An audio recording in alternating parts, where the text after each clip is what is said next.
Gambara, New Year's Day of 1830, one was pouring out its packets of sugared almonds for o'clock, was striking there was a mob in the Palais Royal, and the eating houses were beginning to fill at this moment. A coupe drew up at the perron, and a young man stepped out, a man of haughty appearance, and no doubt a foreigner, otherwise he would not have displayed the aristocratic chasseur who attended him in a plumed hat, nor the coat of arms which the heroes of July still attacked. This gentleman went into the Palais Royal and followed the crowd round the galleries, unamazed at the slowness to which the throng of loungers reduced his pace.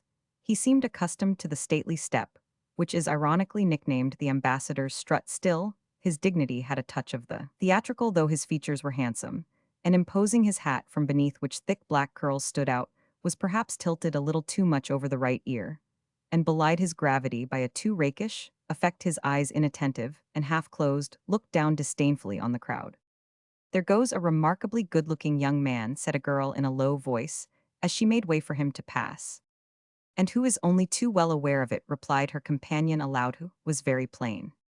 After walking all round the arcades, the young man looked by turns at the sky and at his watch, and with a shrug of impatience, went into a tobacconist's shop, lighted a cigar, and placed himself in front of a looking-glass to glance at his costume, which was rather more ornate than the rules of French taste allow. He pulled down his collar and his black velvet waistcoat, over which hung many festoons of the thick gold chain that is made at Venice. Then, having arranged the folds of his cloak, by a single jerk of his left shoulder, draping it gracefully so as to show the velvet lining, he started again on parade, indifferent to the glances of the vulgar.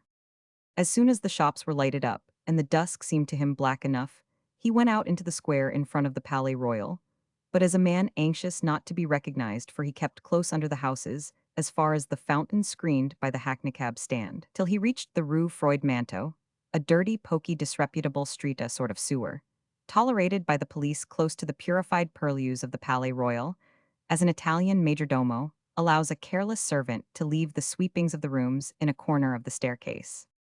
The young man hesitated. He might have been a bedizened citizen's wife, craning her neck over a gutter swollen by the rain, but the hour was not unpropitious for the indulgence of some discreditable whim. Earlier, he might have been detected; later, he might find himself cut out, tempted by a glance which is encouraging without being inviting, to have followed a young and pretty woman for an hour or perhaps for a day, thinking of her as a divinity, and excusing her light conduct by a thousand reasons to her advantage, to have allowed oneself to believe in a sudden and irresistible affinity, to have pictured under the promptings of transient excitement a love adventure in an age when romances are written precisely because they never happen, to have dreamed of balconies, guitars, stratagems, and bolts. Enwrapped in Almaviva's cloak, and after inditing a poem in fancy, to stop at the door of a house of ill fame, and crowning all, to discern in Rosina's bashfulness a reticence imposed by the policies. Not all this, I say, an experience familiar to many a man who would not own it.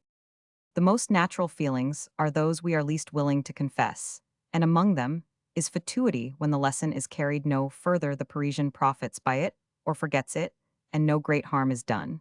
But this would hardly be the case with this foreigner, who was beginning to think he might pay too dearly for his Paris education. This personage was a Milanese of good family, exiled from his native country, where some liberal pranks had made him an object of suspicion to the Austrian government. Count Andrea Marcassini had been welcomed in Paris with the cordiality, essentially French, that a man always finds there when he has a pleasant wit, a sounding name, 200,000 francs a year, and a prepossessing person. To such a man banishment could but be a pleasure, for his property was simply sequestrated, and his friends let him know that, after an absence of 2 years, he might return to his native land without danger. After rhyming crudely a Fanny with I me tyranny in a dozen or so of sonnets, and maintaining as many hapless Italian refugees out of his own purse, Count Andrea, who was so unlucky as to be a poet, thought himself released from patriotic obligations, so ever since his arrival he had given himself up recklessly to the pleasures of every kind, which Paris offers gratis to those who can pay for them. His talents and his handsome person won him success among women whom he adored collectively as beseemed his years, but among whom he had not as yet distinguished a chosen one. And indeed this taste was in him subordinate to those for music and poetry which he had cultivated from his childhood, and he thought success in these both more difficult and more glorious to achieve than in affairs of gallantry, since nature had not inflicted on him the obstacles men take most pride in defying. A man like many another of complex nature, he was easily fascinated by the comfort of luxury, without which he could hardly have lived, and in the same way he clung to the social distinctions, which his principles contemned. Thus his theories as an artist, thinker, and a poet were in frequent antagonism with his tastes, his feelings, and his habits as a man of rank and wealth. But he comforted himself for his inconsistencies by recognizing them in many Parisians like himself, liberal by policy and aristocrats by nature. Hence it was not without some uneasiness that he found himself on December 31, 1830, under a Paris thaw, following at the heels of a woman whose dress betrayed the most abject, inveterate, and long accustomed poverty, who was no handsomer than 100 others to be seen any evening at the play, at the opera, in the world of fashion, and who was certainly not so young as Madame de Manerville, from whom he had obtained an assignation for that very day, and who was perhaps waiting for him at that very hour. But in the glance at once tender and wild, swift and deep, which that woman's black eyes had shot at him by stealth, there was such a world of buried sorrows and promised joys, and she had colored so fiercely when, on coming out of a shop where she had lingered a quarter of an hour, her look frankly met the Count's, who had been waiting for her hard by. In fact, there were so many buts and ifs that, possessed by one of those mad temptations for which there is no word in any language, not even in that of the orgy, he had set out in pursuit of this woman, hunting her down like a hardened Parisian. On the way, whether he kept behind or ahead of this damsel, he studied every detail of her person and her dress, hoping to dislodge the insane and ridiculous fancy that had taken up an abode in his brain. But he presently found in his examination a keener pleasure than he had felt only the day before in gazing at the perfect shape of a woman he loved, as she took her bath now and again. The unknown fair, bending her head, gave him a look like that of a kid tethered with its head to the ground, and finding herself still the object of his pursuit, she hurried on, as if to fly. Nevertheless, each time that a block of carriages or any other delay brought Andrea to her side, he saw her turn away from his gaze without any signs of annoyance. These signals of restrained feelings spurred the frenzied dreams that had run away with him, and he gave them the rein as far as the Rue Freud Manteau, down which, after many windings, the damsel vanished, thinking she had thus spoilt the scent of her pursuer, who was in fact startled by this move. It was now quite dark. Two women tattooed with rouge, who were drinking blackcurrant liqueur at a grocer's counter, saw the young woman, and called her. She paused at the door of the shop, replied in a few soft words to the cordial greeting offered her, and went on her way. Andrea, who was behind her, saw her turn into one of the darkest yards out of this street, of which he did not know the name. The repulsive appearance of the house, where the heroine of his romance had been swallowed up, made him feel sick. He drew back a step to study the neighborhood, and finding in a looking man at his elbow, he asked him for information. The man, who held a knotted stick in his right hand, placed the left on his hip, and replied in a single word, "Scoundrel." But on looking at the Italian, who stood in the light of a street lamp, he assumed a servile expression. "I beg your pardon, sir," said he, suddenly changing his tone. "There is a restaurant near this, a sort of table d'hote, where the cooking is pretty bad, and they serve cheese in the soup. Monsieur is in search of the place, perhaps, for it is easy to see that he is an Italian. Italians are fond of velvet and of cheese, but if Monsieur would like to know of a better eating house, an aunt of mine, who lives a few steps off, is very fond of foreigners." Andrea raised his cloak as high as his mustache, and fled from the street, spurred by the disgust he felt at this foul person, whose clothes and manner were in harmony with the squalid house, into which the fair unknown had vanished. He returned with rapture to the thousand luxuries of his own rooms, and spent the evening at the Marquise d'Espard's to cleanse himself, if possible, of the smirch left by the fancy that had driven him so relentlessly during the day. And yet when he was in bed, the vision came back to him, but clearer and brighter than the reality. The girl was walking in front of him now and again. As she stepped across a gutter, her skirts revealed a round calf, her shapely hips swayed. As she walked again, Andrea longed to speak to Herand. He dared not. He, Marcassini, a Milanese nobleman. Then he saw her turn into the dark passage where she had eluded him, and blamed himself for not having followed her. "For after all," said he to himself, "if she really wished to avoid me, and put me off her track, it is because she loves me. With women of that stamp, coyness is a proof of love. Well, if I had carried the adventure any further, it would perhaps have ended in disgust. I will sleep in peace."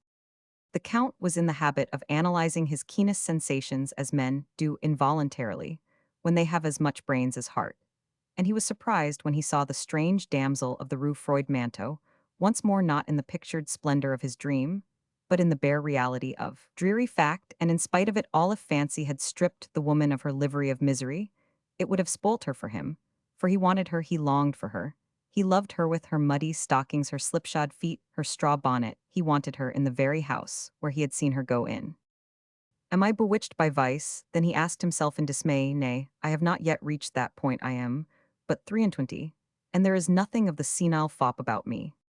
The very vehemence of the whim that held possession of him to some extent reassured him. This strange struggle, these reflections, and this love and pursuit may perhaps puzzle some persons who are accustomed to the ways of Paris life, but they may be reminded that Count Andrea Marcassini was not a Frenchman.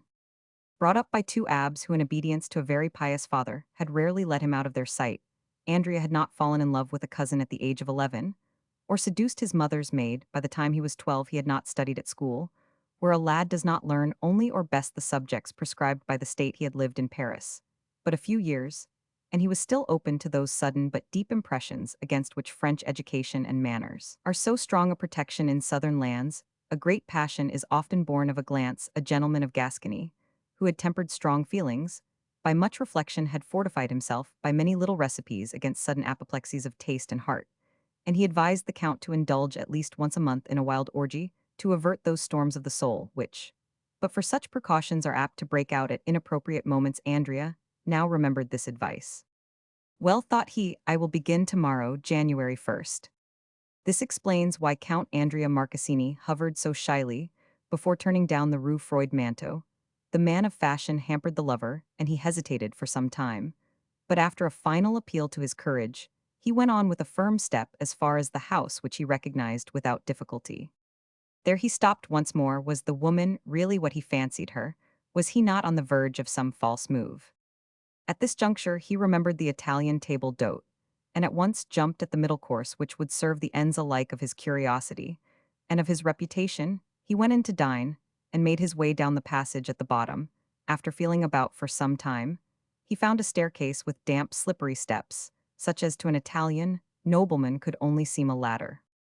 Invited to the first floor by the glimmer of a lamp and a strong smell of cooking, he pushed a door which stood ajar, and saw a room dingy with dirt and smoke, where a wench was busy laying a table for about 20 customers. None of the guests had yet arrived. After looking round the dimly lighted room, where the paper was dropping in rags from the walls, the gentleman seated himself by a stove, which was roaring and smoking in the corner. Attracted by the noise the Count made in coming in and disposing of his cloak, the majordomo presently appeared. Picture to yourself a lean, dreed-up cook, very tall, with a nose of extravagant dimensions, casting about him from time to time, with feverish keenness, a glance that he meant to be cautious on seeing Andrea, whose attire bespoke considerable affluence. Signor Giardini bowed respectfully. The Count expressed his intention of taking his meals as a rule in the society of some of his fellow countrymen. He paid in advance for a certain number of tickets, and ingenuously gave the conversation a familiar bent to enable him to achieve his purpose quickly. Hardly had he mentioned the woman he was seeking when Signor Giardini, with a grotesque shrug, looked knowingly at his customer, a bland smile on his lips.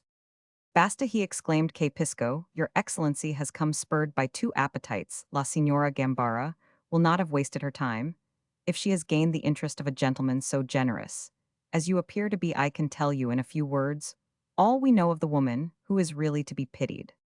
The husband is, I believe, a native of Cremona, and has just come here from Germany. He was hoping to get the Tedeschi to try some new music and some new instruments. Isn't it pitiable, said Giardini, shrugging his shoulders. Signor Gambara, who thinks himself a great composer, does not seem to me very clever in other ways. An excellent fellow, with some sense and wit, and sometimes very agreeable, especially when he has had a few glasses of wine, which does not often happen, for he is desperately poor. Night and day he toils at imaginary symphonies and operas. Instead of trying to earn an honest living, his poor wife is reduced to working for all sorts of peopled women on the streets. What is to be said? She loves her husband like a father, and takes care of him like a child. Many a young man has dined here to pay his court to Madame, but not one has succeeded, said he, emphasizing the word. La Signora Mariana is an honest woman, monsieur, much too honest. Worse luck for her, men give nothing for nothing nowadays, so the poor soul will die in harness. And do you suppose that her husband rewards her for her devotion? Pooh! My lord never gives her a smile, and all their cooking is done at the baker's.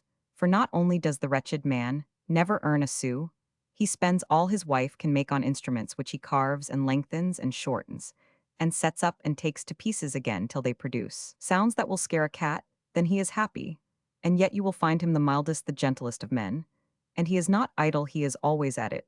What is to be said, he is crazy, and does not know his business. I have seen him, monsieur, filing and forging his instruments, and eating black bread with an appetite that I envied him, I, who have the best table in Paris.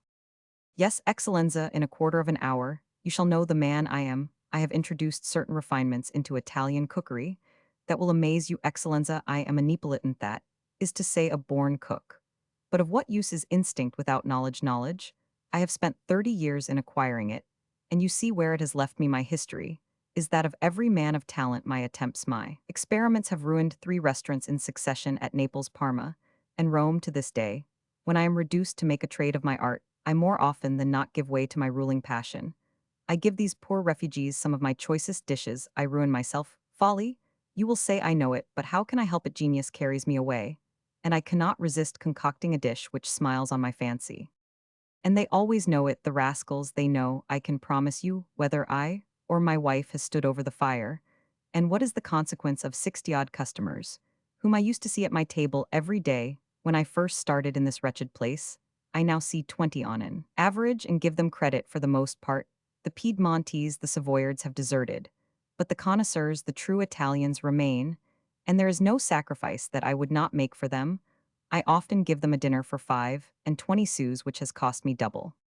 Signor Giardini's speech had such a full flavor of Neapolitan cunning that the Count was delighted, and could have fancied himself at Girolamo's. Since that is the case, my good friend, said he familiarly to the cook, and since chance and your confidence have let me into the secret of your daily sacrifices, allow me to pay double. As he spoke, Andrea spun a 40-franc piece on the stove, out of which Giardini solemnly gave him 2 francs and 50 centimes in change, not without a certain ceremonious mystery that amused him hugely. In a few minutes now, the man added, you will see your donna. I will seat you next the husband. And if you wish to stand in his good graces talk about music, I have invited every one for the evening. Poor things, being New Year's Day, I am treating the company to a dish in which I believe I have surpassed myself. Signor Giardini's voice was drowned by the noisy greetings of the guests, who streamed in 2 and 2 or 1 at a time, after the manner of tables d'hôte. Giardini stayed by the Count, playing the showman. By telling him who the company were, he tried by his witticisms to bring a smile to the lips of a man who, as his Neapolitan instinct told him, might be a wealthy patron to turn to good account. This one said he is a poor composer who would like to rise from songwriting to opera, and cannot. He blames the managers, music sellers, everybody, in fact, but himself. And he has no worse enemy. You can see what a florid complexion, what self-conceit, how little firmness in his features. He is made to write ballads. The man who is with him, and looks like a matchhawker, is a great music celebrity. Gigliomi, the greatest Italian conductor known, but he has gone deaf, and is ending his days in penury, deprived of all that made it tolerable. Ah, here comes our great Ottoboni, the most guileless old fellow on earth. But he is suspected of being the most vindictive of all who are plotting for the regeneration of Italy. I cannot think how they can bear to banish such a good man. And here Giardini looked narrowly at the Count, who, feeling himself under inquisition as to his politics, entrenched himself in Italian impassibility. A man whose business it is to cook for all comers can have no political opinions, Excellenza, Giardini went on, but to see that worthy man who looks more like a lamb than a lion, everybody would say what I say were it before the Austrian ambassador himself. Besides, in these times, liberty is no longer proscribed. It is going its rounds again. At least so these good people think, said he, leaning over to speak in the Count's ear. And why should I thwart their hopes? I, for my part, do not hate an absolute government. Excellenza, every man of talent is for despotism. Well, though full of genius, Ottoboni takes no end of pains to educate Italy. He writes little books to enlighten the intelligence of the children and the common people, and he smuggles them very cleverly into Italy. He takes immense trouble to reform the moral sense of our luckless country, which after all prefers pleasure to freedom, and perhaps it is right. The Count preserved such an impenetrable attitude that the cook could discover nothing of his political views. Ottoboni, he ran on, is a saint, very kind-hearted, All the refugees are fond of him for excellenza. A liberal may have his virtues. Oh, here comes a journalist, said Giardini, as a man came in dressed in the absurd way, which used to be attributed to a poet in a garret. His coat was threadbare, his boots split, his hat shiny, and his overcoat deplorably ancient. Excellenza, that poor man is full of talent, and incorruptibly honest. He was born into the wrong times, for he tells the truth to everybody. No one can endure him. He writes theatrical articles for two small papers, though he is clever enough to work for the great dailies. Poor fellow. The rest are not worth mentioning, and your excellency will find them out, he concluded, seeing that, on the entrance of the musician's wife, the count had ceased to listen to him.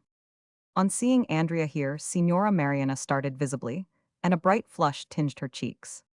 Here he is, said Giardini in an undertone, clutching the count's arm, and nodding to a tall man. How pale and grave. He is, poor man, his hobby has not trotted to his mind today, I fancy. Andrea's prepossession for Mariana was crossed by the captivating charm, which Gambara could not fail to exert over every genuine artist. The composer was now 40. But although his high brow was bald, and lined with a few parallel, but not deep wrinkles, in spite too of hollow temples, where the blue veins showed through the smooth, transparent skin, and of the deep sockets in which his black eyes were sunk with their large lids, and light lashes, the lower part of his face made him still look young. So calm was its outline, so soft the modeling, it could be seen at a glance, that in this man passion had been curbed to the advantage of the intellect, that the brain alone had grown old in some great struggle.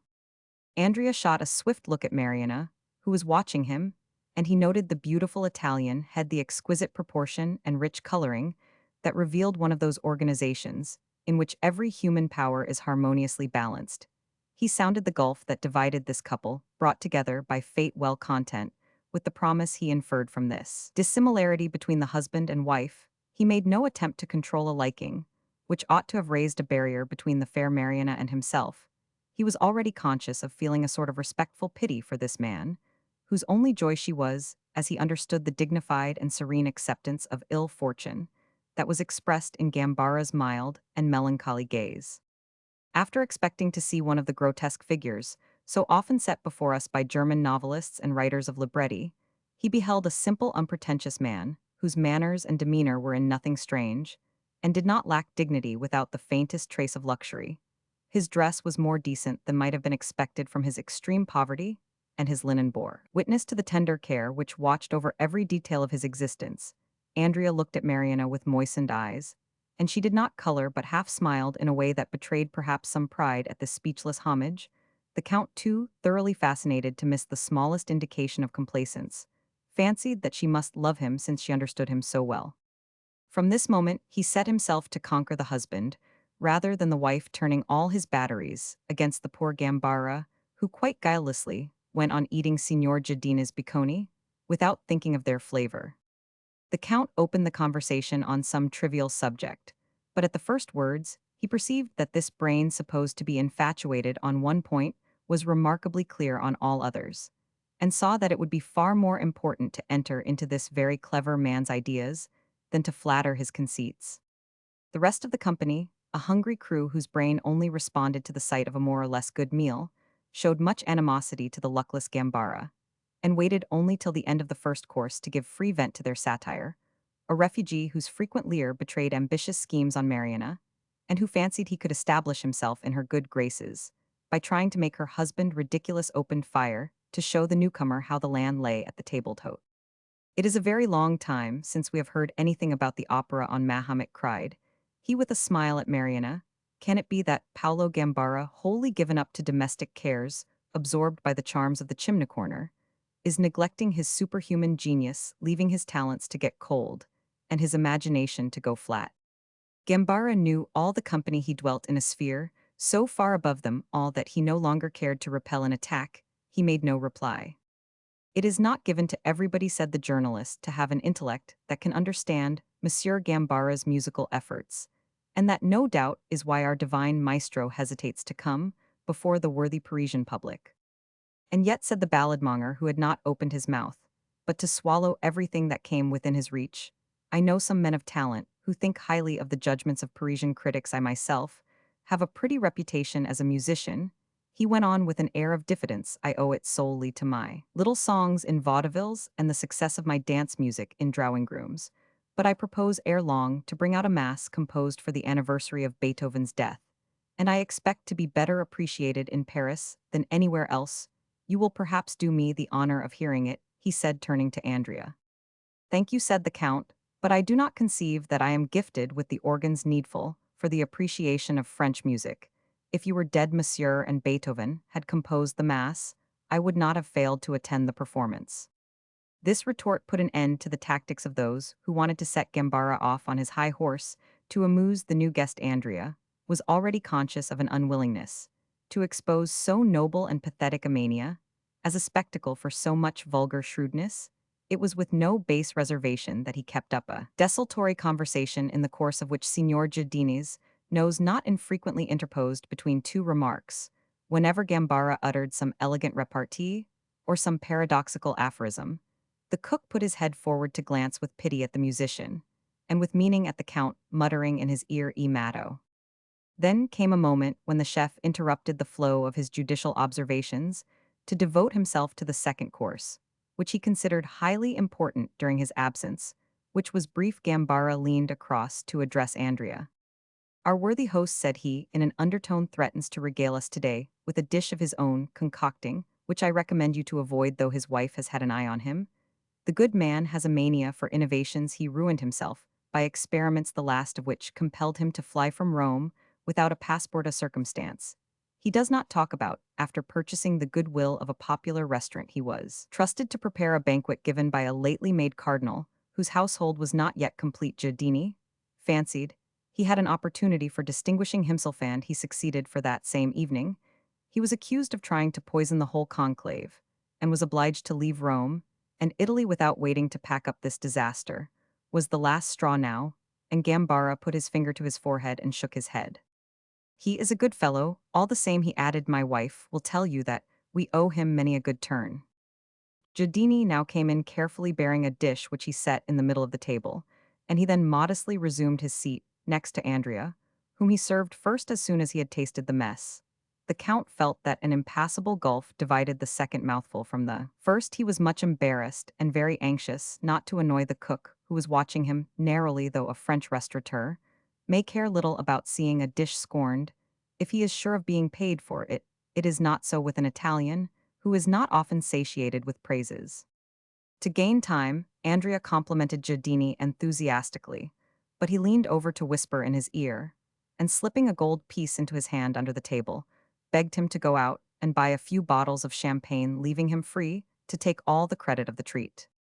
When the Italian returned, every plate was cleared, and the room rang with praises of the master cook. The champagne soon mounted these southern brains, and the conversation, till now subdued in the stranger's presence, overleaped the limits of suspicious reserve to wander far over the wide fields of political and artistic opinions. Andrea, to whom no form of intoxication was known, but those of love and poetry, had soon gained the attention of the company, and skillfully led it to a discussion of matters musical. Will you tell me, monsieur, said he to the composer of dance and music, how it is that the Napoleon of these tunes can condescend to usurp the place of Pellestrina Pergolesi and Mozart per creatures, who must pack and vanish at the advent of that tremendous mass for the dead? Well, monsieur, replied the composer, a musician always finds it difficult to reply when the answer needs the cooperation of 100 skilled executants. Mozart, Haydn, and Beethoven, without an orchestra, would be of no great account. Of no great account, said Marcassini. Why, all the world knows that the immortal author of Don Giovanni and the Requiem was named Mozart, and I am so unhappy as not to know the name of the inexhaustible writer of quadrilles, which are so popular in our drawing rooms. Music exists independently of execution, said the retired conductor, who in spite of his deafness had caught a few words of the conversation. As he looks through the C minor symphony by Beethoven, a musician is transported to the world of fancy, on the golden wings of the subject in natural, repeated by the horns in E. He sees a whole realm, by turns glorious in dazzling shafts of light, gloomy under clouds of melancholy, and cheered by heavenly strains. The new school has left Beethoven far behind, said the ballad writer scornfully. Beethoven is not yet understood, said the Count. How can he be excelled? Gambara drank a large glass of champagne, accompanying the draft by a covert smile of approval. Beethoven, the Count went on, extended the limits of instrumental music, and no one followed in his track. Gambara assented with a nod. His work is especially noteworthy for simplicity of construction, and for the way the scheme is worked out. The Count went on. Most composers make use of the orchestral parts in a vague, incoherent way, combining them for a merely temporary effect.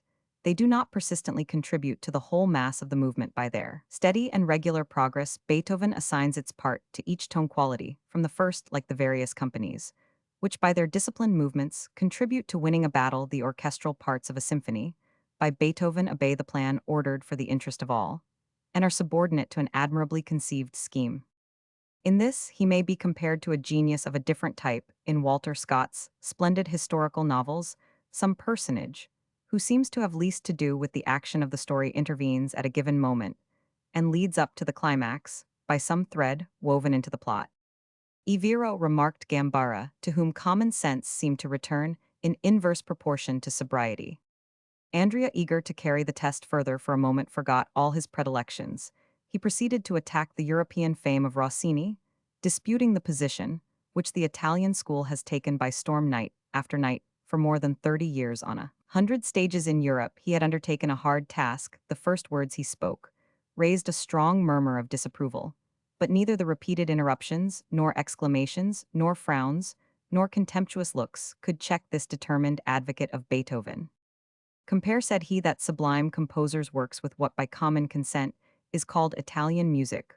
What feebleness of ideas, what limpness of style, that monotony of form, those commonplace cadenzas, those endless bravura passages, introduced at haphazard irrespective of the dramatic situation, that recurrent crescendo that Rossini brought into vogue, are now an integral part of every composition. Those vocal fireworks result in a sort of babbling, chattering, vaporous music, of which the sole merit depends on the greater or less fluency of the singer, and his rapidity of vocalization. The Italian school has lost sight of the high mission of art. Instead of elevating the crowd, it has condescended to the crowd. It has won its success only by accepting the suffrages of all comers and appealing to the vulgar minds, which constitute the majority. Such a success is mere street juggling. In short, the compositions of Rossini, in whom this music is personified with those of the writers, who are more or less of his school, to me seem worthy at best to collect a crowd in the street, round a grinding organ, as an accompaniment to the capers of a puppet show. I even prefer French music, and I can say no more. Long live German music, cried he. When it is tuneful, he added to a low voice. This sally was the upshot of a long preliminary discussion, in which for more than a quarter of an hour Andrea had divagated in the upper sphere of metaphysics, with the ease of a somnambulist walking over the roofs. Gambara, keenly interested in all this transcendentalism, had not lost a word. He took up his parable as soon as Andrea seemed to have ended, and a little stir of revived attention was evident among the guests, of whom several had been about to leave. You attack the Italian school with much vigor, said Gambara, somewhat warmed to his work by the champagne. And for my part, you are very welcome. I thank God stand outside this more or less melodic frippery. Still, as a man of the world, you are too ungrateful to the classic land whence Germany and France derived their first teaching, while the compositions of Carissimi, Cavalli, Scarlatti, and Rossi were being played throughout Italy. The violin players of the Paris Opera House enjoyed the singular privilege of being allowed to play in Glove's Lully, who extended the realm of harmony and was the first to classify discords on arriving in France, found but too mean a cook and a mason whose voice and intelligence were equal to performing his music. He made a tenor of the former and transformed the latter into a bass. At that time, Germany had no musician, excepting Sebastian Bach. But you, monsieur, though you are so young, Gambara added in the humble tone of a man who expects to find his remarks received with scorn or ill-nature, must have given much time to the study of these high matters of art. You could not otherwise explain them so clearly. This word made many of the hearers smile, for they had understood nothing of the fine distinctions drawn by Andrea Giardini. Indeed, convinced that the Count had been talking mere, Rhodomontade nudged him with a laugh in his sleeve, as at a good joke in which he flattered himself that he was a partner. There is a great deal that strikes me as very true in all you have said, Gambara went on, but be careful. Your argument, while reflecting on Italian sensuality, seems to me to lean towards German idealism, which is no less fatal heresy, if men of imagination and good sense like you desert one camp only to join the other if they cannot keep to the happy medium between two forms of extravagance, we shall always be exposed to the satire of the sophists, who deny all progress, who compare the genius of man to this tablecloth, which being too short to cover the whole of Signor Giardini's table decks, one end at the expense of the other. Giardini bounded in his seat as if he had been stung by a horsefly, but swift reflections restored him to his dignity. As a host, he looked up to heaven, and again nudged the Count, who was beginning to think the cook more crazy than Gambara. This serious and pious way of speaking of art interested the Milanese extremely seated between these two distracted brains, one so noble, and the other so common, and making game of each other to the great entertainment of the crowd. There was a moment when the Count found himself wavering between the sublime and its parody, the farcical extremes of human life, ignoring the chain of incredible events which had brought them to this smoky den. He believed himself to be the plaything of some strange hallucination, and thought of Gambara and Giardini as two abstractions. Meanwhile, after a last piece of buffoonery from the deaf conductor, in reply to Gambara, the company had broken up laughing loudly. Giardini went off to make coffee, which he begged the select few to accept, and his wife cleared the table. The Count, sitting near the stove between Mariana and Gambara, was in the very position which the musician thought most desirable, with sensuousness on one side, and idealism on the other. Gambara, finding himself for the first time in the society of a man who did not laugh at him to his face, soon diverged from generalities to talk of himself, of his life, his work, and the musical regeneration of which he believed himself to be the Messiah. Listen, said he, you who so far have not insulted me, I will tell you the story of my life, not to make a boast of my perseverance, which is no virtue of mine, but to the greater glory of him who has given me strength. You seem kind and pious. If you do not believe in me, at least you will pity me. Pity is human, faith comes from God. Andrea turned and drew back under his chair, the foot that had been seeking that of the fair Mariana fixing his eyes on her, while listening to Gambara. I was born at Cremona, the son of an instrument maker, a fairly good performer, and an even better composer. The musician began thus at an early age. I had mastered the laws of musical construction in its twofold aspects, the material and the spiritual, and as an inquisitive child, I observed many things which subsequently recurred to the mind of the full-grown man. The French turned us out of our own home, me father and me. We were ruined by the war. Thus, at the age of 10, I entered on the wandering life to which most men have been condemned, whose brains were busy with innovations, whether in art, science, or politics, fate, or the instincts of their mind, which cannot fit into the compartments where the trading class sit. Providentially guides them to the spots where they may find teaching. Led by my passion for music, I wandered throughout Italy from theater to theater, living on very little as men can live there. Sometimes I played the bass in an orchestra. Sometimes I was on the boards in the chorus, sometimes under them with the carpenters. Thus I learned every kind of musical effect, studying the tones of instruments, and of the human voice wherein they differed, and how they harmonized, listening to the score, and applying the rules taught me by my father. It was hungry work in a land where the sun always shines, where art is all-pervading, but where there is no pay for the artist, since Rome is, but nominally, the sovereign of the Christian world, sometimes made welcome, sometimes scouted for my poverty. I never lost courage. I heard a voice within me promising me fame. Music seemed to me in its infancy, and I think so still. All that is left to us of musical effort before the 17th century proves to me that early musicians knew melody, only they were ignorant of harmony. And its immense resources, music is at once a science and an art. It is rooted in physics and mathematics, hence it is a science. Inspiration makes it an art. Unconsciously utilizing the theorems of science, it is founded in physics. By the very nature of the matter it works on, sound is air. In motion, the air is formed of constituents which in us, no doubt, meet with analogous elements that respond to them, sympathize and magnify them by the power of the mind. Thus the air must include a vast variety of molecules of various degrees of elasticity, and capable of vibrating in as many different periods as there are tones from all kinds of sonorous bodies, and these molecules set in motion by the musician, and falling on our ear answer to our ideas, according to each man's temperament. I myself believe that sound is identical in its nature with light. Sound is light perceived under another form. Each acts through vibrations to which man is sensitive, and which he transforms in the nervous centers into ideas. Music, like painting, makes use of materials which have the property of liberating this or that property from the surrounding medium, and so suggesting an image, the instruments in music perform this part, as color does in painting.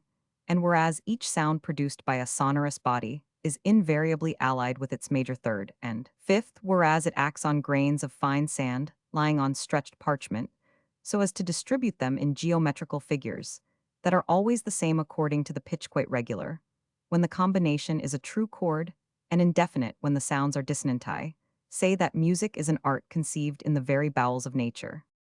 Music is subject to physical and mathematical laws. Physical laws are but little known, mathematics are well understood, and it is since their relations have been studied that the harmony has been created to which we owe the works of Haydn, Mozart, Beethoven, and Rossini, grand geniuses, whose music is undoubtedly nearer to perfection than that of their precursors, though their genius too is unquestionable. The old masters could sing, but they had not art and science at their command, a noble alliance, which enables us to merge into one the finest melody and the power of harmony. Now, if a knowledge of mathematical laws gave us these four great musicians, what may we not attain to if we can discover the physical laws in virtue of which grasp? This clearly may collect in larger or smaller quantities. According to the proportions, we may require an ethereal substance diffused in the atmosphere, which is the medium alike of music, and of light, of the phenomena of vegetation, and of animal life. Do you follow me? Those new laws would arm the composer with new powers, by supplying him with instruments superior of those now in use, and perhaps with a potency of harmony immense as compared with that now at his command, if every modified shade of sound answers to a force that must be known to enable us to combine all these forces in accordance with their true laws. Composers work with substances of which they know nothing. Why should a brass and a wooden instrument, a bassoon and horn, have so little identity of tone, when they act on the same matter, the constituent gases of the air? Their differences proceed from some displacement of those constituents from the way they act on the elements which are their affinity, and which they return modified by some occult and unknown process. If we knew what the process was, science and art would both be gainers. Whatever extends science enhances art. Well, these are the discoveries I have guessed and made. Yes, said Gambara, with increasing vehemence. Hitherto, men have noted effects rather than causes. If they could but master the causes, music would be the greatest of the arts. Is it not the one which strikes deepest to the soul? You see in painting no more than it shows you in poetry. You have only what the poet says. Music goes far beyond this. Does it not form your taste and rouse dormant memories in a concert room? There may be 1,000 souls. A strain is flung out from Pasta's throat. The execution, worthily answering to the ideas that flashed through Rossini's mind. As he wrote the air, that phrase of Rossini's transmitted to those attentive souls is worked out in so many different poems. To one it presents a woman long dreamed of, to another some distant shore where he wandered long ago. It rises up before him with its drooping willows, its clear waters, and the hopes that then played under its leafy arbors. One woman is reminded of the myriad feelings that tortured her during an hour of jealousy, while another thinks of the unsatisfied cravings of her heart, and paints in the glowing hues of a dream an ideal lover to whom she abandons herself with the rapture of the woman in the Roman mosaic, who embraces a chimera. Yet a third is thinking that this very evening some hoped-for joy is to be hers, and rushes by anticipation into the tide of happiness. Its dashing waves, breaking against her burning bosom. Music alone has this power of throwing us back on ourselves. The other arts give us infinite pleasure, but I am digressing. These were my first ideas, vague, indeed, for an inventor at the beginning only catches glimpses of the dawn, as it were. So I kept these glorious ideas at the bottom of my knapsack, and they gave me spirit to eat the dry crust. I often dipped in the water of a spring, I worked, I composed airs, and after playing them on any instrument that came to hand, I went off again on foot across Italy. Finally, at the age of 22, I settled in Venice, where for the first time I enjoyed rest and found myself in a decent position. I there made the acquaintance of a Venetian nobleman who liked my ideas, who encouraged me in my investigations, and who got me employment at the Venice Theatre. Living was cheap, lodging inexpensive. I had a room in that Capello Palace, from which the famous Bianca came forth one evening to become a Grand Duchess of Tuscany, and I would dream that my unrecognized fame would also emerge from thence one day to be crowned. I spent my evenings at the theater and my days in work. Then came disaster. The performance of an opera, in which I had experimented trying my music, was a failure. No one understood my score for the Martyri, set Beethoven before the Italians, and they are out of their depth. No one had patience enough to wait for the effect to be produced by the different motives given out by each instrument, which were all at last to combine in a grand ensemble. I had built some hopes on the success of the martyri, for we votaries of the blue divinity hope always discount results. When a man believes himself destined to do great things, it is hard not to fancy them achieved. The bushel always has some cracks through which the light shines. My wife's family lodged in the same house, and the hope of winning Mariana, who often smiled at me from her window, had done much to encourage my efforts. I now fell into the deepest melancholy, as I sounded the depths of a life of poverty, a perpetual struggle, in which love must die. Mariana acted as genius does she jumped across every obstacle both feet at once. I will not speak of the little happiness, which shed its gilding on the beginning of my misfortunes, dismayed at my failure. I decided that Italy was not intelligent enough, and too much sunk in the dull round of routine, to accept the innovations I conceived of, so I thought of going to Germany. I traveled thither by way of Hungary, listening to the myriad voices of nature, and trying to reproduce that sublime harmony by the help of instruments which I constructed or altered for the purpose. These experiments involved me in vast expenses, which had soon exhausted my savings, and yet, those were our golden days in Germany. I was appreciated. There has been nothing in my life more glorious than that time. I can think of nothing to compare with the vehement joys I found by the side of Mariana, whose beauty was then of really heavenly radiance and splendor. In short, I was happy. During that period of weakness, I more than once expressed my passion in the language of earthly harmony. I even wrote some of those airs, just like geometrical patterns, which are so much admired in the world of fashion that you move in. But as soon as I made a little way, I met with insuperable obstacles raised by my rivals, all hypercritical or unappreciative. I had heard of France as being a country where novelties were favorably received, and I wanted to get there. My wife had a little money, and we came to Paris. Till then, no one had actually laughed in my face. But in this dreadful city, I had to endure that new form of torture to which abject poverty heir long added its bitter sufferings, reduced to lodging in this mephitic quarter. For many months we have lived exclusively on Mariana's sewing, she having found employment for her needle in working for the unhappy prostitutes who make this street their hunting ground. Mariana assures me that among those poor creatures she has met with such consideration and generosity, as I for my part ascribe to the ascendancy of virtue, so pure that even vice is compelled to respect it. Hope on, said Andrea, perhaps you have reached the end of your trials, and while waiting for the time when my endeavor seconding yours shall set your labors in a true light, allow me, as a fellow countryman, and an artist like yourself, to offer you some little advances on the undoubted success of your score. All that has to do with matters of material existence, I leave to my wife, replied Gambara. She will decide as to what we may accept without a blush from so thorough a gentleman as you seem to be. For my part, it is long since I have allowed myself to indulge such full confidence as I must now ask you to allow me to leave you. I see a melody, beckoning to me, dancing and floating before me, bare and quivering like a girl, entreating her lover for her clothes, which he has hidden. Good night. I must go and dress my mistress. My wife, I leave with you. He hurried away as a man who blames himself for the loss of valuable time, and Mariana, somewhat embarrassed, prepared to follow him. Andrea dared not detain her. Giardini came to the rescue. But you heard, Signora, said he, your husband has left you to settle some little matters with the Signor Count. Mariana sat down again, but without raising her eyes to Andrea, who hesitated before speaking. And will not Signor Gambara's confidence entitle me to his wife's? He said in agitated tones. Can the fair Mariana refuse to tell me the story of her life? My life, said Mariana. It is the life of the ivy. If you wish to know the story of my heart, you must suppose me equally destitute of pride and of modesty, if you can ask me to tell it after what you have just heard. Of whom then can I ask it? Cried the Count, in whom passion was blinding his wits. Of yourself, replied Mariana. Either you understand me by this time, or you never will try to ask yourself.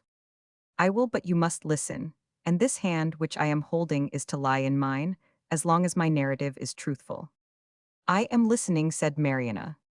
A woman's life begins with her first passion, said Andrea, and my dear Mariana began to live only on the day when she first saw Paolo Gambara.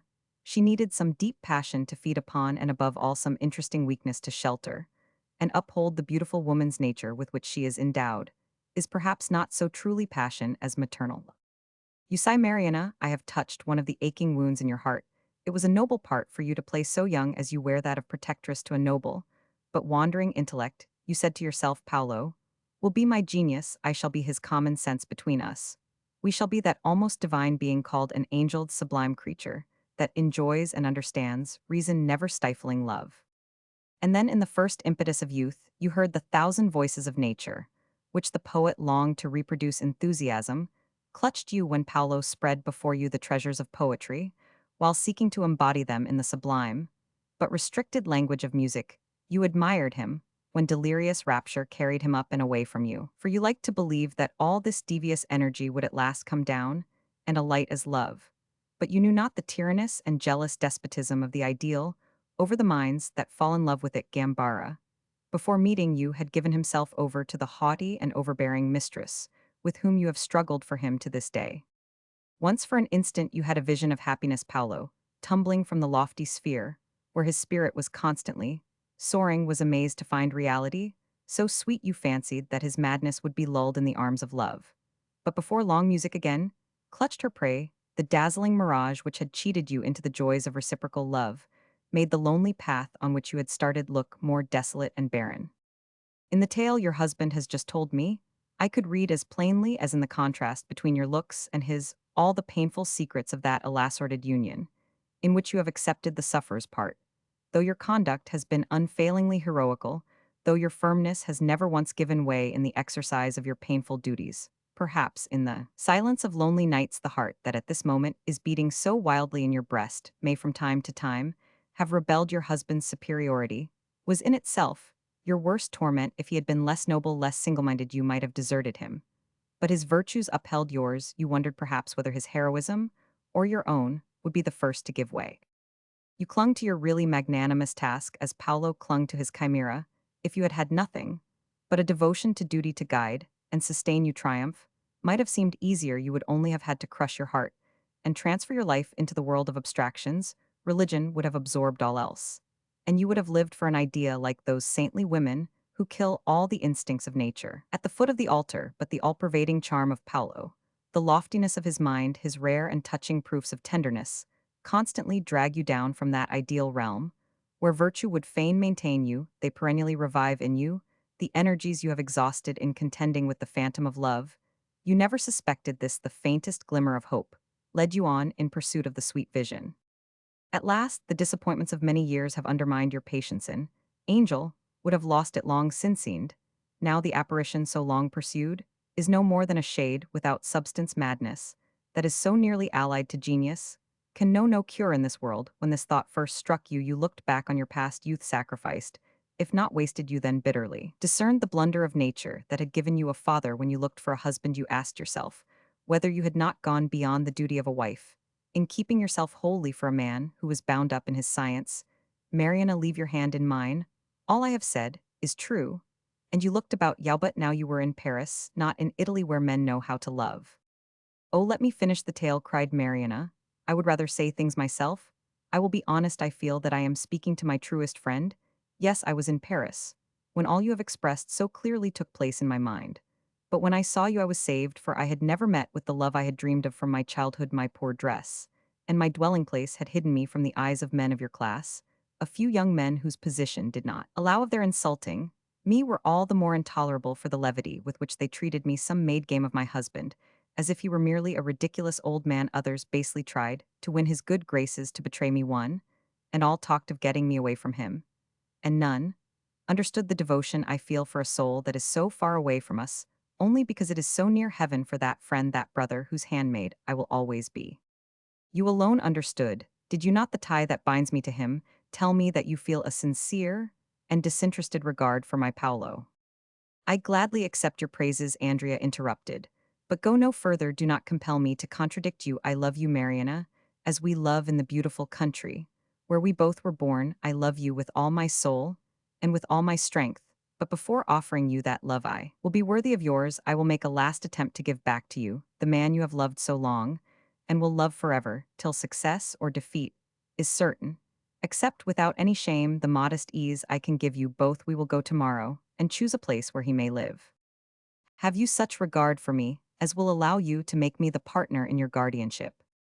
Mariana, surprised at such magnanimity, held out her hand to the count, who went away trying to evade the civilities of Giardini and his wife. On the following day, Giardini took the count up to the room where the Gambaras lodged, though Mariana fully knew her lover's noble sulfur. There are natures which quickly enter into each other's spirit. Mariana was too good a housewife not to betray her annoyance at receiving such a fine gentleman in so humble a room. Everything was exquisitely clean. She had spent the morning in dusting her motley furniture, the handiwork of Signor Giardini, who had put it together at odd moments of leisure, out of the fragments of the instruments rejected by Gambara. Andrea had never seen anything quite so crazy to keep a decent countenance. He turned away from a grotesque bed, contrived by the ingenious cook in the case of an old harpsichord, and looked at Mariana's narrow couch, of which the single mattress was covered with a white muslin counterpane, a circumstance that gave rise in his mind to some sad but sweet thoughts. He wished to speak of his plans and of his morning's work, but Gambara, in his enthusiasm, believing that he had at last met with a willing listener, took possession of him and compelled him to listen to the opera he had written for Paris. "In the first place, Monsieur," said the composer, "allow me to explain the subject. In a few words, here the hearers receiving a musical impression do not work it out in themselves, as religion bids us work out the texts of Scripture in prayer. Hence, it is very difficult to make them understand that there is in nature an eternal melody, exquisitely sweet, a perfect harmony, disturbed only by revolutions independent of the divine, will as passions are uncontrolled by the will of men.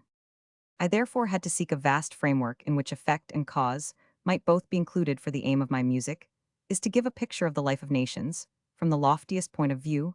My opera, for which I myself wrote the libretto for a poet, would never have fully developed the subject, is the life of Mahomet to figure, in whom the magic of Sabaeanism, combined with the oriental poetry of the Hebrew scriptures, to result in one of the greatest human epics, the Arab dominion. Mahomet certainly derived from the Hebrews the idea of a despotic government, and from the religion of the shepherd tribes or Sabaeans, the spirit of expansion, which created the splendid empire of the caliphs.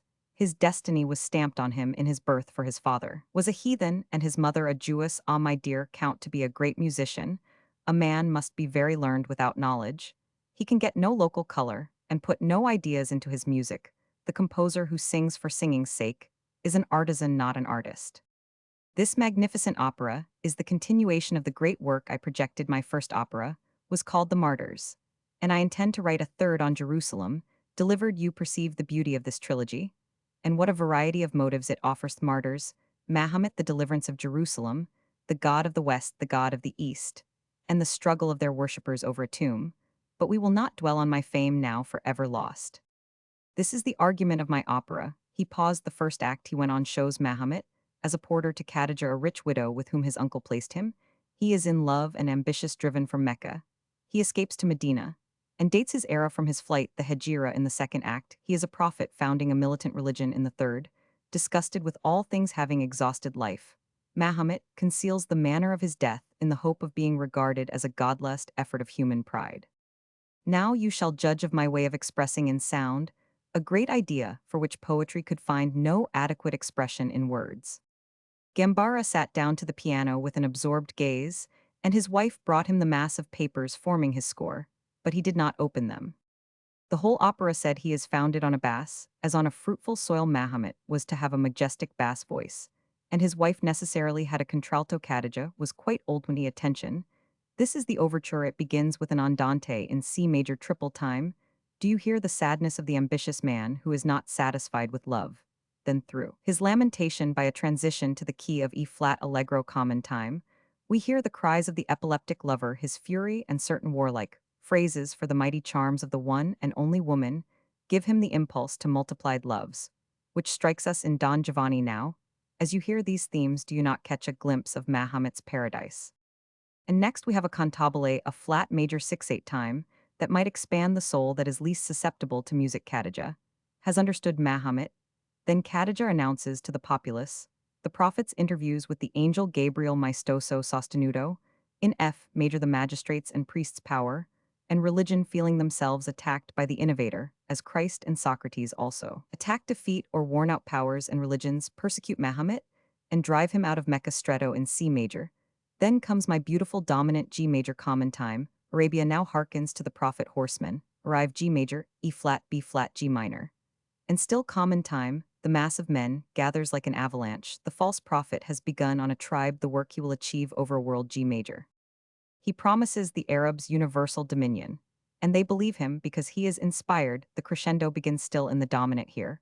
Come some flourishes in C major from the brass, founded on the harmony, but strongly marked and asserting themselves as an expression of the first triumphs. Medina has gone over to the prophet, and the whole army marches on Mecca, an explosion of sound, in C major, the whole power of the orchestra is worked up like a conflagration.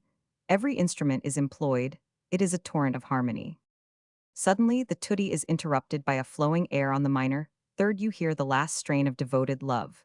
The woman who had upheld the great man dies, concealing her despair, dies at the moment of triumph for him, in whom love has become too overbearing to be content with one woman. And she worships him enough to sacrifice herself to the greatness of the man who is killing her. What a blaze of love! Then the desert rises to overrun the world. Back to C major, the whole strength of the orchestra comes in again, collected in a tremendous quintet grounded on the fundamental bass end. He is dying. Mahomet is world-weary. He has exhausted everything now. He craves to die a god. Arabia, in fact, worships and prays to him. And we return to the first melancholy strain C minor to which the curtain rose. Now do you not discern, said Gambara, ceasing to play and turning to the count, in this picturesque and vivid music abrupt, grotesque, or melancholy, but always grand, the complete expression of the life of an epileptic mad, for enjoyment unable to read or write, using all his defects as stepping stones, turning every blunder and disaster into a triumph. Did not you feel a sense of his fascination exerted over a greedy and lustful race in this overture, which is an epitome of the opera? At first calm and stern, the maestro's face, in which Andrea had been trying to read the ideas he was uttering in inspired tones, though the chaotic flood of notes afforded no clue to them, had by degrees glowed with fire, and assumed an impassioned force that infected Mariana and the cook. Mariana, too deeply affected by certain passages, in which she recognized a picture of her own position, could not conceal the expression of her eyes from Andrea. Gambara wiped his brow and shot a glance at the ceiling of such fierce energy that he seemed to pierce it and soar to the very skies. You have seen the vestibule, said he. We will now enter the palace. The opera begins. Act Roman 1. Mahomet alone on the stage begins with an air F natural common time, interrupted by a chorus of camel drivers, gathered round a well at the back of the stage. They sing in contrary. Time to alleviate what majestic woe it will appeal to the most frivolous women, piercing to their inmost nerves. If they have no heart, is not this the very expression of crushed genius? To Andreas' great astonishment, for Mariana was accustomed to it, Gambara contracted his larynx to such a pitch that the only sound was a stifled cry, not unlike the bark of a watchdog that has lost its voice. A slight foam came to the composer's lips and made Andrea shudder. His wife appears a minor, such a magnificent duet in this number. I have shown that Mahomet has the will, and his wife, the brains. Khadija, announces that she is about to devote herself to an enterprise that will rob her of her young husband's love. Mahomet means to conquer the world, this his wife has guessed, and she supports him by persuading the people of Mecca that her husband's attacks of epilepsy are the effect of his intercourse with the angels. Chorus of the first followers of Mahomet, who come to promise him their aid. C sharp minor sotto voce. Mahomet goes off to seek the angel Gabriel. Recitative in F major. His wife encourages the disciples' aria, interrupted by the chorus gusts of chanting support. Khadija's broad and majestic air A major. Abdullah, the father of Aisha, the only maiden Mahomet has found really innocent, wherefore he changed the name of Abdullah to Abubakir. The father of the Virgin comes forward with Isha and sings against the chorus in strains which rise above the other voices and supplement the air sung by Khadija in contrapuntal treatment. Omar, the father of another maiden, who is to be Mahomet's concubine, follows Abubakir's example. He and his daughter join in to form a quintet. The girl Isha is first soprano, Hafsa second soprano. Abubakir is a bass, Omar a baritone. Mahomet returns inspired. He sings his first bravura air, the beginning of the finale, E major, promising the empire of the world to those who believe in him. The prophet, seeing the two damsels, then, by a gentle transition from B major to G major, addresses them in amorous tones. Ali, Mahomet's cousin and called his greatest general, both tenors, now arrive and announce the persecution. The magistrates, The military and the authorities have all proscribed the prophet recitative Mahomet declares, in an invocation in C that the angel Gabriel is on his side, and points to a pigeon. That is seen flying away. The chorus of believers responds in accents of devotion on a modulation. To B major, the soldiers, magistrates, and officials then come on tempo di marcia, common time. B major chorus in two divisions stretto in E major. Mahomet yields to the storm in a descending phrase of diminished sevenths, and makes his escape. The fierce and gloomy tone of this finale is relieved by the phrases given to the three women who foretell Mahomet's triumph. And these motives are further developed in the third act in the scene where Mahomet is enjoying his splendor. The tears rose to Gambara's eyes, and it was only upon controlling his emotion that he went on. Act Roman 2, the religion is now established. The Arabs are guarding the prophet's tent, while he speaks with God. Chorus in a minor. Mahomet appears a prayer in F. What a majestic and noble strain is this, that forms the bass of the voices, in which I have perhaps enlarged the borders of melody. It was needful to express the wonderful energy of this great human movement, which created an architecture, a music, a poetry of its own, a costume and manners. As you listen, you are walking under the arcades of the general life, the carved vaults of the Alhambra. The runs and trills depict that delicate Moresque decoration, and the gallant and valorous religion, which was destined to wage war against the gallant and valorous chivalry of Christendom. A few brass instruments awake in the orchestra, announcing the prophet's first triumph. In a broken cadenza, the Arabs adore the prophet E-flat major, and the called Amru and Ali arrive tempo di marcia. The armies of the faithful have taken many towns and subjugated the three Arabias. Such a grand recitative. Mahomet rewards his generals by presenting them with maidens. And here, said Gambara sadly, there is one of those wretched ballets which interrupt the thread of the finest musical tragedies. But Mahomet elevates it once more by his great prophetic scene, which poor Monsieur Voltaire begins with these words: Arabia's time at last has come. He is interrupted by a chorus of triumphant Arabs. 12 time. Accelerando, the tribes arrive in crowds. The horns and brass reappear in the orchestra. General rejoicings ensue, all the voices joining in by degrees. And Mahomet announces polygamy in the midst of all this triumph. The woman who has been of such faithful service to Mahomet sings a magnificent air in B major, and I says she am I. No longer loved, we must part, thou art but a woman, and I am a prophet. I may still have slaves, but no equal. Just listen to this duet. G sharp minor. What anguish the woman understands the greatness her hands have built up. She loves Mahomet well enough to sacrifice herself to his glory. She worships him as a god, without criticizing him, without murmuring. Poor woman, his first dupe, and his first victim.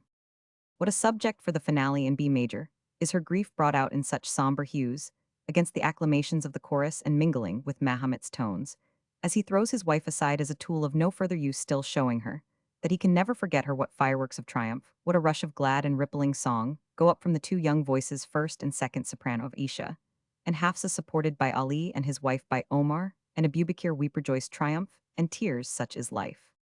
Mariana could not control her tears, and Andrea was so deeply moved that his eyes were moist. The Neapolitan cook was startled by the magnetic influence of the ideas expressed by Gambara's convulsive accents.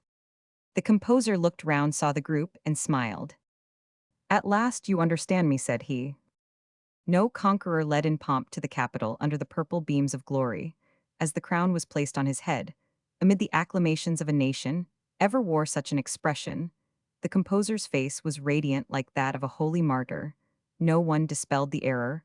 A terrible smile parted Mariana's lips. The count was appalled by the guilelessness of this mania.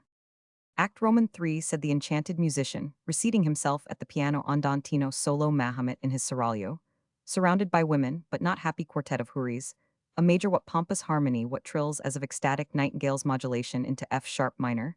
The theme is stated on the dominant E, and repeated in F major. Here, every delight is grouped and expressed to give effect to the contrast of the gloomy finale of the first act. After the dancing, Mahomet rises and sings a grand bravura air in F minor, repelling the perfect and devoted love of his first wife. But confessing himself conquered by polygamy, never has a musician had so fine a subject. The orchestra and the chorus of female voices express the joys of the houris, while Mahomet reverts to the melancholy strain of the opening, whereas Beethoven cried Gambara, to appreciate this prodigious reaction of my opera on itself, how completely it all rests on the bass. It is thus that Beethoven composed his E minor symphony. but his heroic work is purely instrumental, whereas here my heroic phrase is worked out on a sextet of the finest human voices, and a chorus of the faithful on guard at the door of the sacred dwelling.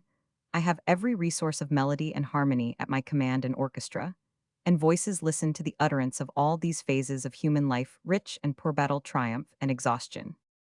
Ali arrives, the Quran prevails in every province, duet in D minor. Mahomet places himself in the hands of his two fathers-in-law.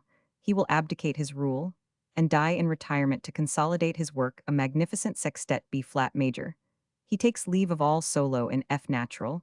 His two fathers-in-law constituted his vicars or caliphs, appeal to the people, a great triumphal march, and a prayer by all the Arabs kneeling before the sacred house, the Kasbah, from which a pigeon is seen to fly away, the same key. This prayer sung by 60 voices, and led by the women in B-flat crowns, the stupendous work expressive of the life of nations, and of man. Here you have every emotion human and divine. Andrea gazed at Gambara in blank amazement, though at first he had been struck by the terrible irony of the situation. This man, expressing the feelings of Mahomet's wife, without discovering them in Marionet's husband's hallucination, was as nothing compared with the composer's. There was no hint, even of a poetical or musical idea in the hideous cacophony, with which he had deluged their ears. The first principles of harmony, the most elementary rules of composition, were absolutely alien to this chaotic structure. Instead of the scientifically compacted music, which Gambara described, his fingers produced sequences of fifths, sevenths, and octaves of major thirds, progressions of fourths, with no supporting bassa, medley of discordant sounds, struck out haphazard in such a way as to be excruciating to the least sensitive ear. It is difficult to give any idea of the grotesque performance. New words would be needed to describe this impossible music. Andrea, painfully affected by this worthy man's madness, colored and stole a glance at Mariana, while she, turning pale and looking down, could not restrain her tears in the midst of this chaos of notes.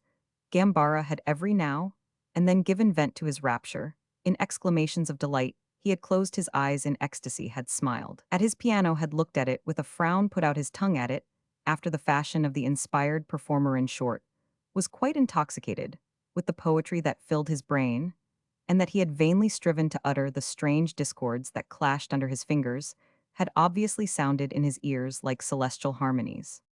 A deaf man, seeing the inspired gaze of his blue eyes open on another world, the rosy glow that tinged his cheeks, and above all the heavenly serenity, which ecstasy stamped on his proud and noble countenance, would have supposed that he was looking on at the improvisation of a really great artist. The illusion would have been all the more natural, because the performance of this mad music required immense executive skill. To achieve such fingering, Gambara must have worked at it for years. Nor were his hands alone employed, his feet were constantly at work with complicated peddling. His body swayed to and fro, the perspiration poured down his face, while he toiled to produce a great crescendo with the feeble means, the thankless instrument placed at his command. He stamped, puffed, shouted, his fingers were as swift as the serpent's double tongue, and finally, at the last crash on the keys, he fell back in his chair, resting his head on the top of it.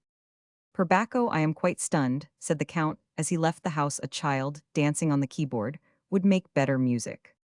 Certainly mere chance could not more successfully avoid hitting two notes in Concord than that possessed creature has done during the past hour," said Giardini.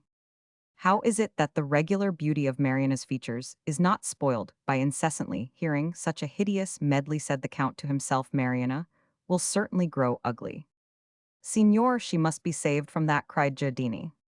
"Yes," said Andrea, "I have thought of that. Still, to be sure that my plans are not based on error, I must confirm my doubts by another experiment.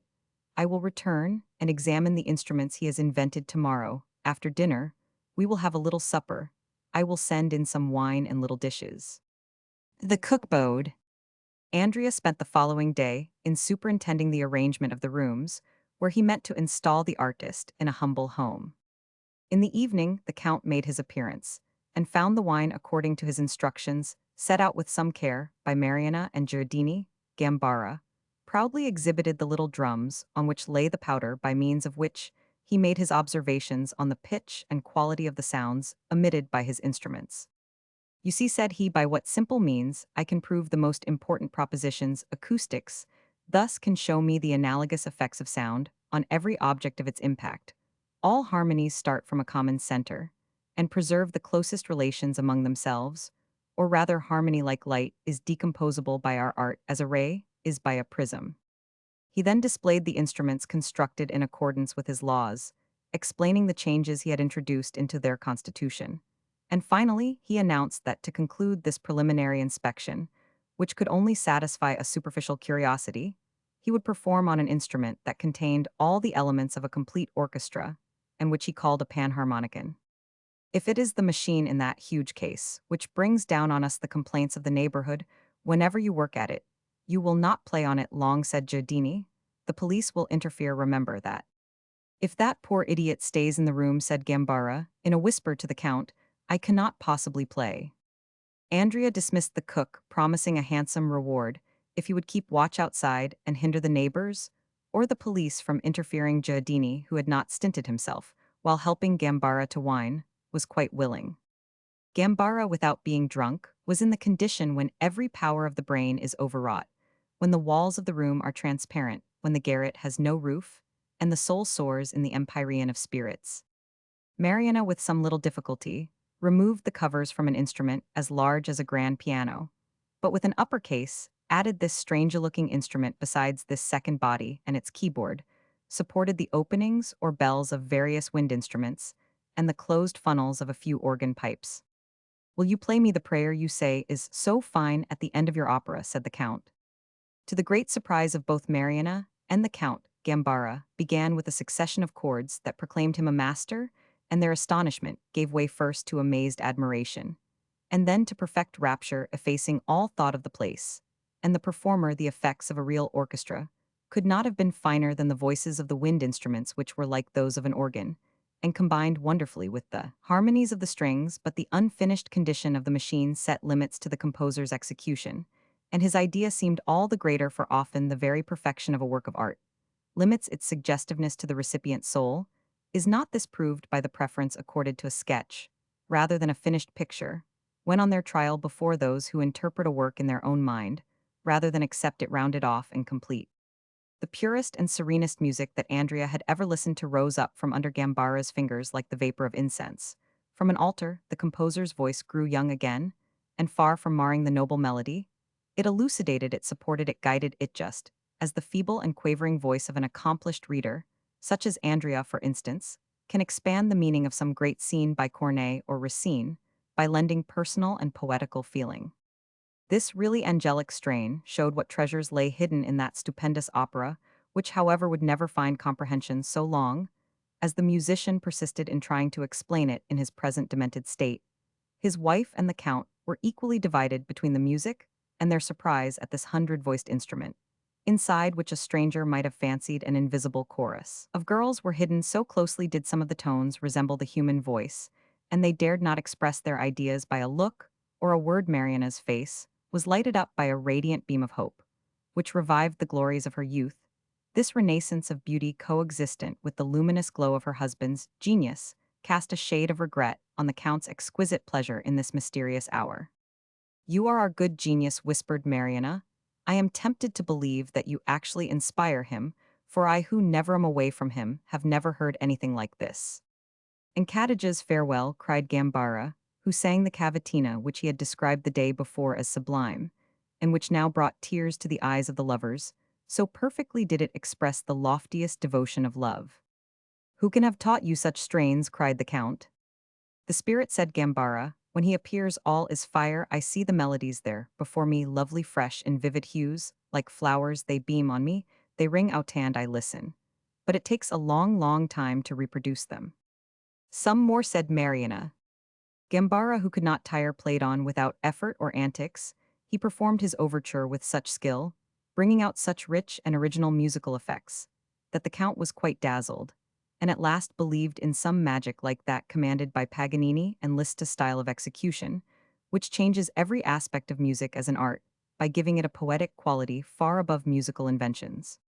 Well, Eccellenza, and can you cure him? Asked Giardini as Andrea came out. I shall soon find out, replied the Count. This man's intellect has two windows, one is closed to the world, the other is open to the heavens. The first is music, the second is poetry. Till now he has insisted on sitting in front of the shuttered window. He must be got to the other. It was you, Giardini, who first started me on the right track, by telling me that your client's mind was clearer after drinking a few glasses of wine. Yes, cried the cook, and I can see what your plan is. If it is not too late to make the thunder of poetry audible to his ears, in the midst of the harmonies of some noble music, we must put him into a condition to receive it and appreciate it. Will you help me to intoxicate Gambara, my good fellow? Will you be none the worse for it? What do you mean, Excellenza? Andrea went off without answering him, laughing at the acumen, still left to this cracked wit. On the following day, he called for Mariana, who had spent the morning in arranging her dress a simple, but decent outfit, on which she had spent all her little savings. The transformation would have destroyed the illusions of a mere dangler, but Andrea's caprice had become a passion. Mariana, diverted of her picturesque poverty, and looking like any ordinary woman of modest rank, inspired dreams of wedded life.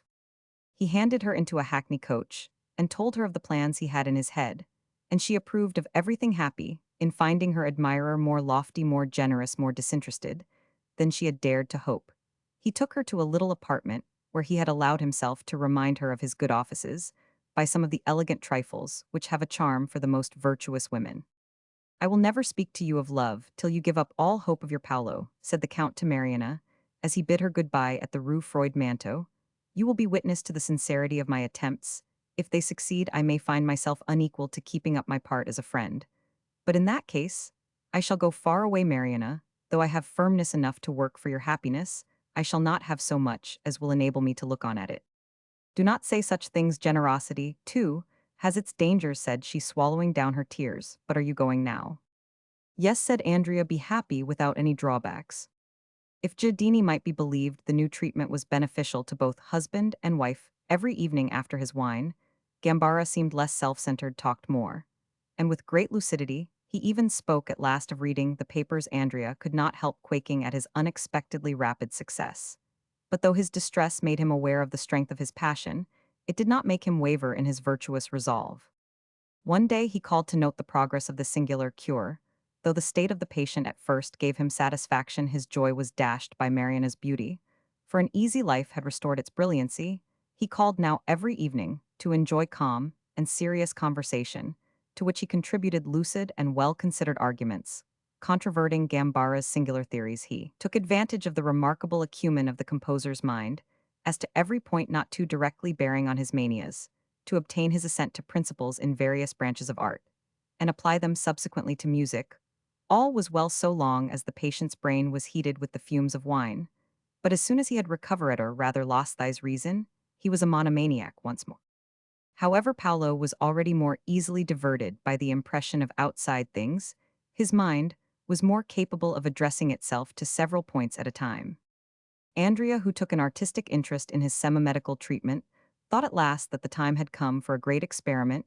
He would give a dinner at his own house, to which he would invite Giardini, for the sake of keeping the tragedy and the parody side by side, and afterwards take the party to the first performance of Robert le Diable. He had seen it in rehearsal, and he judged it well fitted to open his patient's eyes. By the end of the second course, Gambara was already tipsy, laughing at himself with a very good grace. While Giardini confessed that his culinary innovations were not worth a rush, Andrea had neglected nothing that could contribute to this twofold miracle. The wines of Orvieto and of Montefiascone, conveyed with the peculiar care needed in moving them. Lacrima Christi and Gyrol, the heady liqueurs of La Cara, patriot to their brains, with the intoxication alike of the grape and of fond memory. At dessert, the musician and the cook both abjured every heresy. One was humming a cavatina by Rossini, and the other piling delicacies on his plate, and washing them down with maraschino from Zara, to the prosperity of the French cuisine. The Count took advantage of this happy frame of mind, and Gambara allowed himself to be taken to the opera like a lamb. At the first introductory notes, Gambara's intoxication appeared to clear away and make way for the feverish excitement, which sometimes brought his judgment and his imagination into perfect harmony, for it was their habitual disagreement, no doubt, that caused his madness. The ruling idea of that great musical drama appeared to him, no doubt, in its noble simplicity, like a lightning flash, illuminating the utter darkness in which he lived to his unsealed eyes. This music revealed the immense horizons of a world in which he found himself for the first time, though recognizing it as that he had seen in his dreams. He fancied himself transported into the scenery of his native land, where that beautiful Italian landscape begins at what Napoleon so cleverly described as the glacis of the Alps carried back by memory, to the time when his young and eager brain was as yet untroubled by the ecstasy of his too exuberant imagination, he listened with religious awe, and would not utter a single word. The Count respected the internal travail of his soul, till 12:30 Gambara sat so perfectly motionless that the frequenters of the opera house took him no doubt for what he was, a man drunk. On their return, Andrea began to attack Meyerbeer's work in order to wake up Gambara, who sat sunk in the half-torpid state common in drunkards. "What is there in that incoherent score to reduce you to a condition of somnambulism?" asked Andrea when they got out at his house. "The story of Robert le Diable, to be sure, is not devoid of interest, and Holte has worked it out with great skill in a drama that is very well written and full of strong and pathetic situations, but the French librettist has contrived to extract from it the most ridiculous farrago of nonsense. The absurdities of the libretti of Vasari and Schikaneder are not to compare with those of the words of Robert le Diable. It is a dramatic nightmare, which oppresses the hearer without deeply moving him. And Meyerbeer has given the devil a too prominent part. Bertram and Alice represent the contest between right and wrong, the spirits of good and evil. This antagonism offered a splendid opportunity to the composer. The sweetest melodies in juxtaposition with harsh and crude strains was the natural outcome of the form of the story. But in the German composer's score, the demons sing better than the saints, the heavenly airs belie their origin, and when the composer abandons the infernal motives, he returns to them, as soon as possible, fatigued with the effort of keeping aloof from the melody. The golden thread that ought never to be lost throughout so vast a plan often vanishes from Meyerbeer's work. Feeling counts for nothing, the heart has no part in it, hence we never come upon those happy inventions, those artless scenes, which captivate all our sympathies and leave a blissful impression on the soul. Harmony reigns supreme instead of being the foundation from which the melodic groups of the musical picture stand forth. These discordant combinations, far from moving the listener, arouse in him a feeling analogous to that which he would experience on seeing a rope dancer hanging to a thread and swaying between life and death. Never does a soothing strain come in to mitigate the fatiguing suspense. It really is as though the composer had had no other object in view than to produce a Baroque effect, without troubling himself about musical truth or unity, or about the capabilities of human voices, which are swamped by this flood of instrumental noise. "Silence, my friend," cried Gambara. "I am still under the spell of that glorious chorus of hell, made still more terrible by the long trumpets, a new method of instrumentation, the broken cadenzas, which give such force to Robert, seen the cavatina in the fourth act, the finale of the first, all hold me in the grip of a supernatural power. No, not even Gluck's declamation ever produced so prodigious an effect, and I am amazed by such skill and learning." "Signor Maestro," said Andrea, smiling, "allow me to contradict you. Gluck, before he wrote, reflected long. He calculated the chances, and he decided on a plan which might be subsequently modified by his inspirations as to detail, but hindered him from ever losing his way, hence his power of emphasis. His declamatory style, thrilling with life and truth. I quite agree with you that Meyerbeer's learning is transcendent, but science is a defect when it evicts inspiration. And it seems to me that we have in this opera the painful toil of a refined craftsman who, in his music, has but picked up thousands of phrases out of other operas, damned or forgotten, and appropriated them, while extending, modifying, or condensing them. But he has fallen into the error of all selectors of centos and abuse of good things. This clever harvester of notes is lavish of discords which, when too often introduced, fatigue the ear, till those great effects pall upon it which a composer should husband with care to make the more effective use of them, when the situation requires it. These enharmonic passages recur to satiety, and the abuse of the plagal cadence deprives it of its religious solemnity. I know, of course, that every musician has certain forms to which he drifts back in spite of himself. He should watch himself so as to avoid that blunder, a picture in which there were no colors, but blue and red, would be untrue to nature and fatigue the eye, and thus the constantly recurring rhythm in the score of Robert le Diable makes the work as a whole appear monotonous. As to the effect of the long trumpets of which you speak, it has long been known in Germany, and what Meyerbeer offers us as a novelty was constantly used by Mozart, who gives just such a chorus to the devils in Don Giovanni. By plying Gambara meanwhile with fresh libations, Andrea thus strove, by his contradictoriness, to bring the musician back to a true sense of music, by proving to him that his so-called mission was not to try to regenerate an art beyond his powers, but to seek to express himself in another form, namely that of poetry. But my dear Count, you have understood nothing of that stupendous musical drama, said Gambara airily, as standing in front of Andreas' piano. He struck the keys, listened to the tone, and then seated himself meditating for a few minutes as if to collect his ideas. To begin with, you must know, said he, that an ear as practiced as mine at once detected that labor of choice and setting, of which you spoke. Yes, the music has been selected lovingly from the storehouse of a rich and fertile imagination, wherein learning has squeezed every idea to extract the very essence of music. I will illustrate the process. He rose to carry the candles into the adjoining room, and before sitting down again, he drank a full glass of Giro, a Sardinian wine, as full of fire as the old wines of Tokay can inspire. Now you see, said Gambara, this music is not written for misbelievers, nor for those who know not love, if you have never suffered from the virulent attacks of an evil spirit, who shifts your object, just as you are taking aim, who puts a fatal end to your highest hopes in one word. If you have never felt the devil's tail whisking over the world, the opera of Robert le Diable must be to you what the apocalypse is to those who believe that all things will end with them.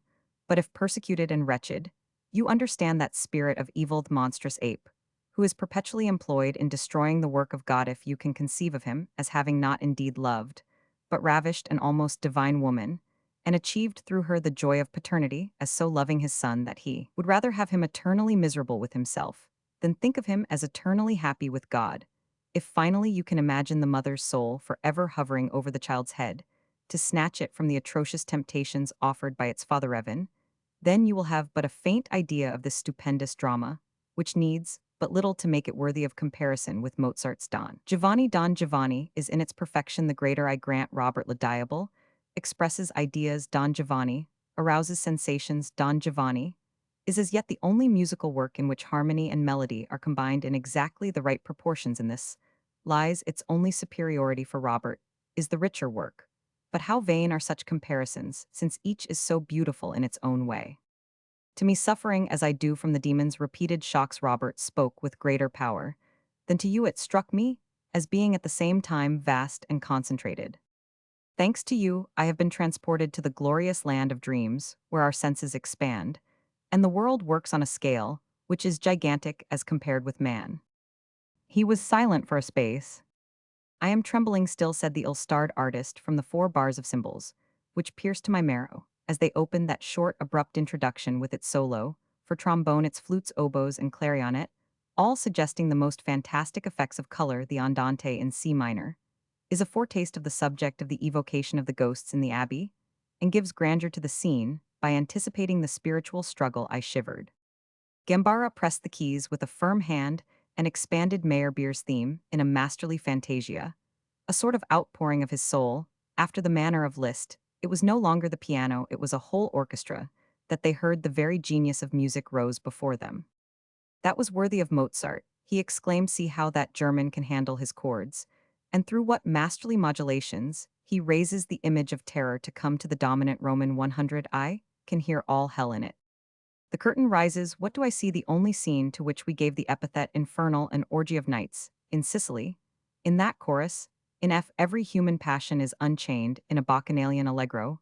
Every thread by which the devil holds us is pulled. Yes, that is the sort of glee that comes over men when they dance on the edge of a precipice. They make themselves giddy. What go there is in that chorus. Against that chorus, reality of lifeth, simple life of everyday virtue, stands out in the air in G minor, sung by Raimbaut. For a moment, it refreshed my spirit to hear the simple fellow representative of verdurous and fruitful Normandy, which he brings to Robert's mind in the midst of his drunkenness. The sweet influence of his beloved native land lends a touch of tender color to this gloomy opening. Then comes the wonderful air in C major, supported by the chorus in C minor, so expressive of the subject. G sways Robert. He immediately breaks out. The wrath of the prince, insulted by his vassal, is already more than natural anger. But it will die away, for memories of his childhood come to him with Alice in the bright and graceful allegro in a major.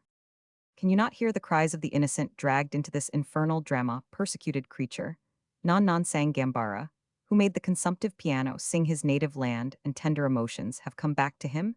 His childhood and its memories have blossomed anew in Robert's heart. And now his mother's shade rises up, bringing with it soothing religious thoughts. It is religion that lives in that beautiful song in E major, with its wonderful harmonic and melodic progression in the words. Car dans laissia commencer la terre. Samir va prier pour lui. Here the struggle begins between the unseen powers and the only human being who has the fire of hell in his veins to enable him to resist them. And to make this quite clear, as Bertram comes on, the great musician, has given the orchestra a passage introducing a reminiscence of Raimbaut's ballad. What a stroke of art, what cohesion of all the parts, what solidity of structure. The devil is there in hiding, but restless the conflict of the antagonistic powers opens with Alice's terror. She recognizes the devil of the image of Saint Michael in her village. The musical subject is worked out through an endless variety of phases. The antithesis indispensable in opera is emphatically presented in a noble recitative, such as a Gluck might have composed between Bertram and Robert. Tu si soras jamais aquel says G tame. In that diabolical C minor, Bertram, with his terrible bass, begins his work of undermining, which will overthrow every effort of the vehement, passionate man. Here everything is appalling. Will the crime get possession of the criminal? Will the executioner seize his victim? Will sorrow consume the artist's genius? Will the disease kill the patient? Or will the guardian angel save the Christian? Then comes the finale, the gambling scene, in which Bertram tortures his son by rousing him to tremendous emotions. Robert beggared, frenzied, searching everything, eager for blood, fire, and sword. Is his own son in this mood? He is exactly like his father. What hideous glee we hear in Bertram's words, G ris detescus. And how perfectly the Venetian barcarolle comes in here. Through what wonderful transitions the diabolical parent is brought onto the stage, once more to make Robert throw the dice. This first act is overwhelming to anyone capable of working out the subjects in his very heart, and lending them the breadth of development which the composer intended them to call forth. Nothing but love could now be contrasted with this noble symphony of song, in which you will detect no monotony, no repetitions of means and effects. It is one, but many, the characteristic of all that is truly great and natural. I breathe more freely. I find myself in the elegant circle of a gallant court. I hear Isabella's charming phrases, fresh, but almost melancholy, and the female chorus in two divisions. And in imitation with a suggestion of the Moorish coloring of Spain, here the terrifying music is softened to gentler hues like a storm dying away, and ends in the florid prettiness of a duet wholly unlike anything that has come before it after the turmoil of a camp full of errant heroes. We have a picture of love poet. I thank thee, my heart could not have borne much more if I could not hear, and there pluck the daisies of a French light opera, if I could not hear the gentle wit of a woman able to love and to charm. I could not endure the terrible deep note on which Bertram comes in saying to his son, C. G. law permits, when Robert had promised the princess he adores that he will conquer with the arms she has bestowed on him. The hopes of the gambler cured by love, the love of a most beautiful woman. Did you observe that magnificent Sicilian with her hawks, eyes secure of her prey? What interpreters that composer has found the hopes of the man are mocked at by the hopes of hell in the tremendous cry, a toy Robert de Normandy.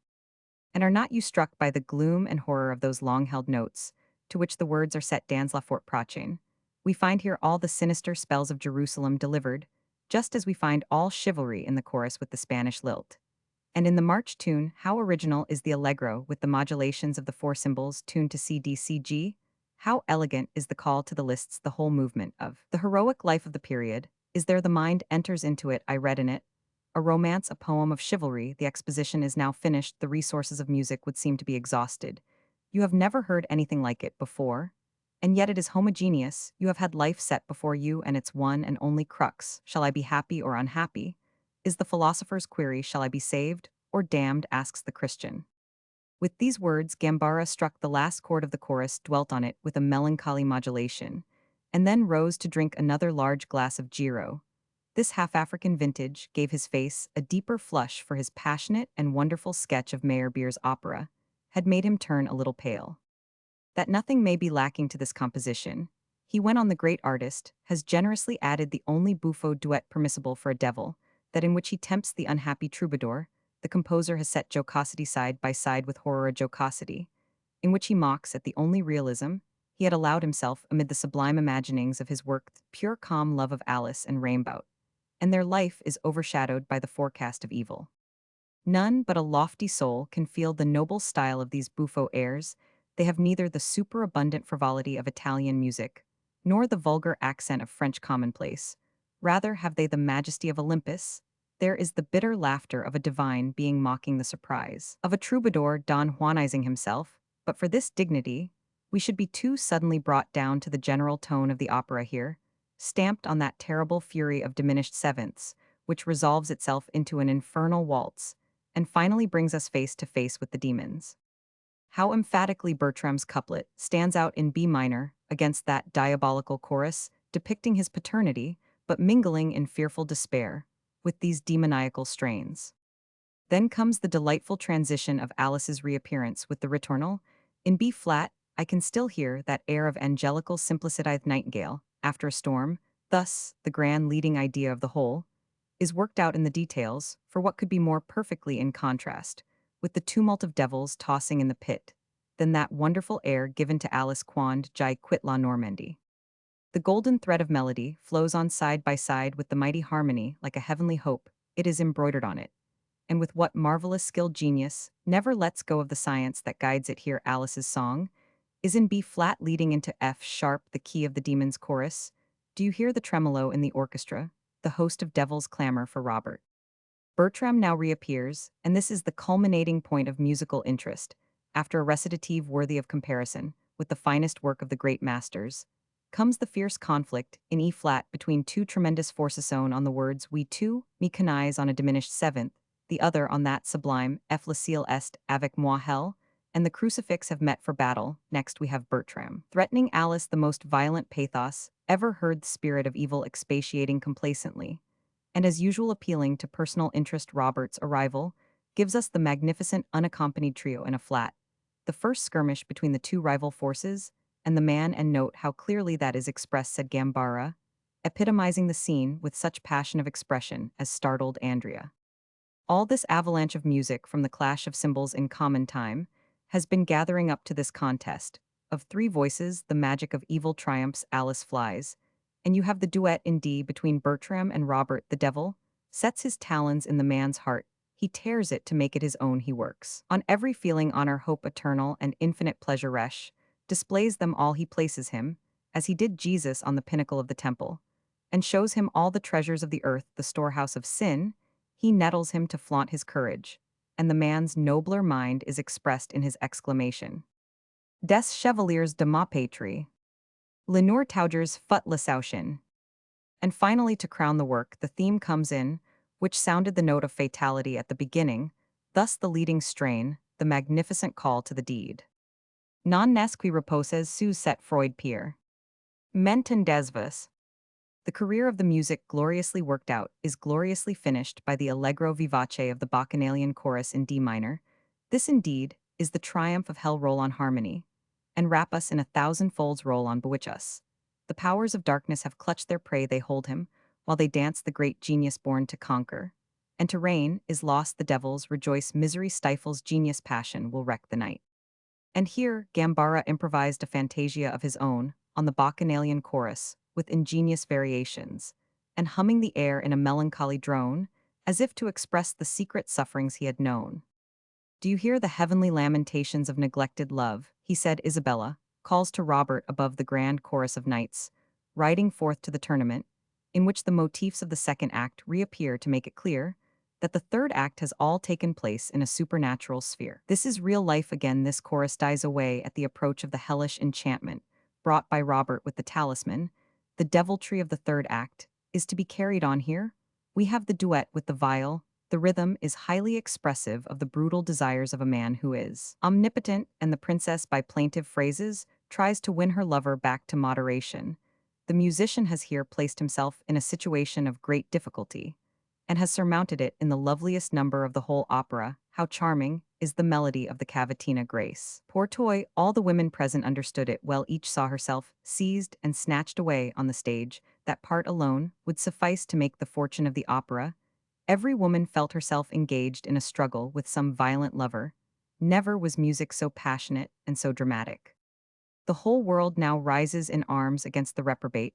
This finale may be criticized for its resemblance to that of Don Giovanni, but there is this immense difference in Isabella, we have the expression of the noblest faith, a true love that will save Robert, for he scornfully rejects the infernal powers bestowed on him, while Don Giovanni persists in his unbelief. Moreover, that particular fault is common to every composer who has written a finale, since Mozart, the finale to Don Giovanni, is one of those classic forms that are invented once for all.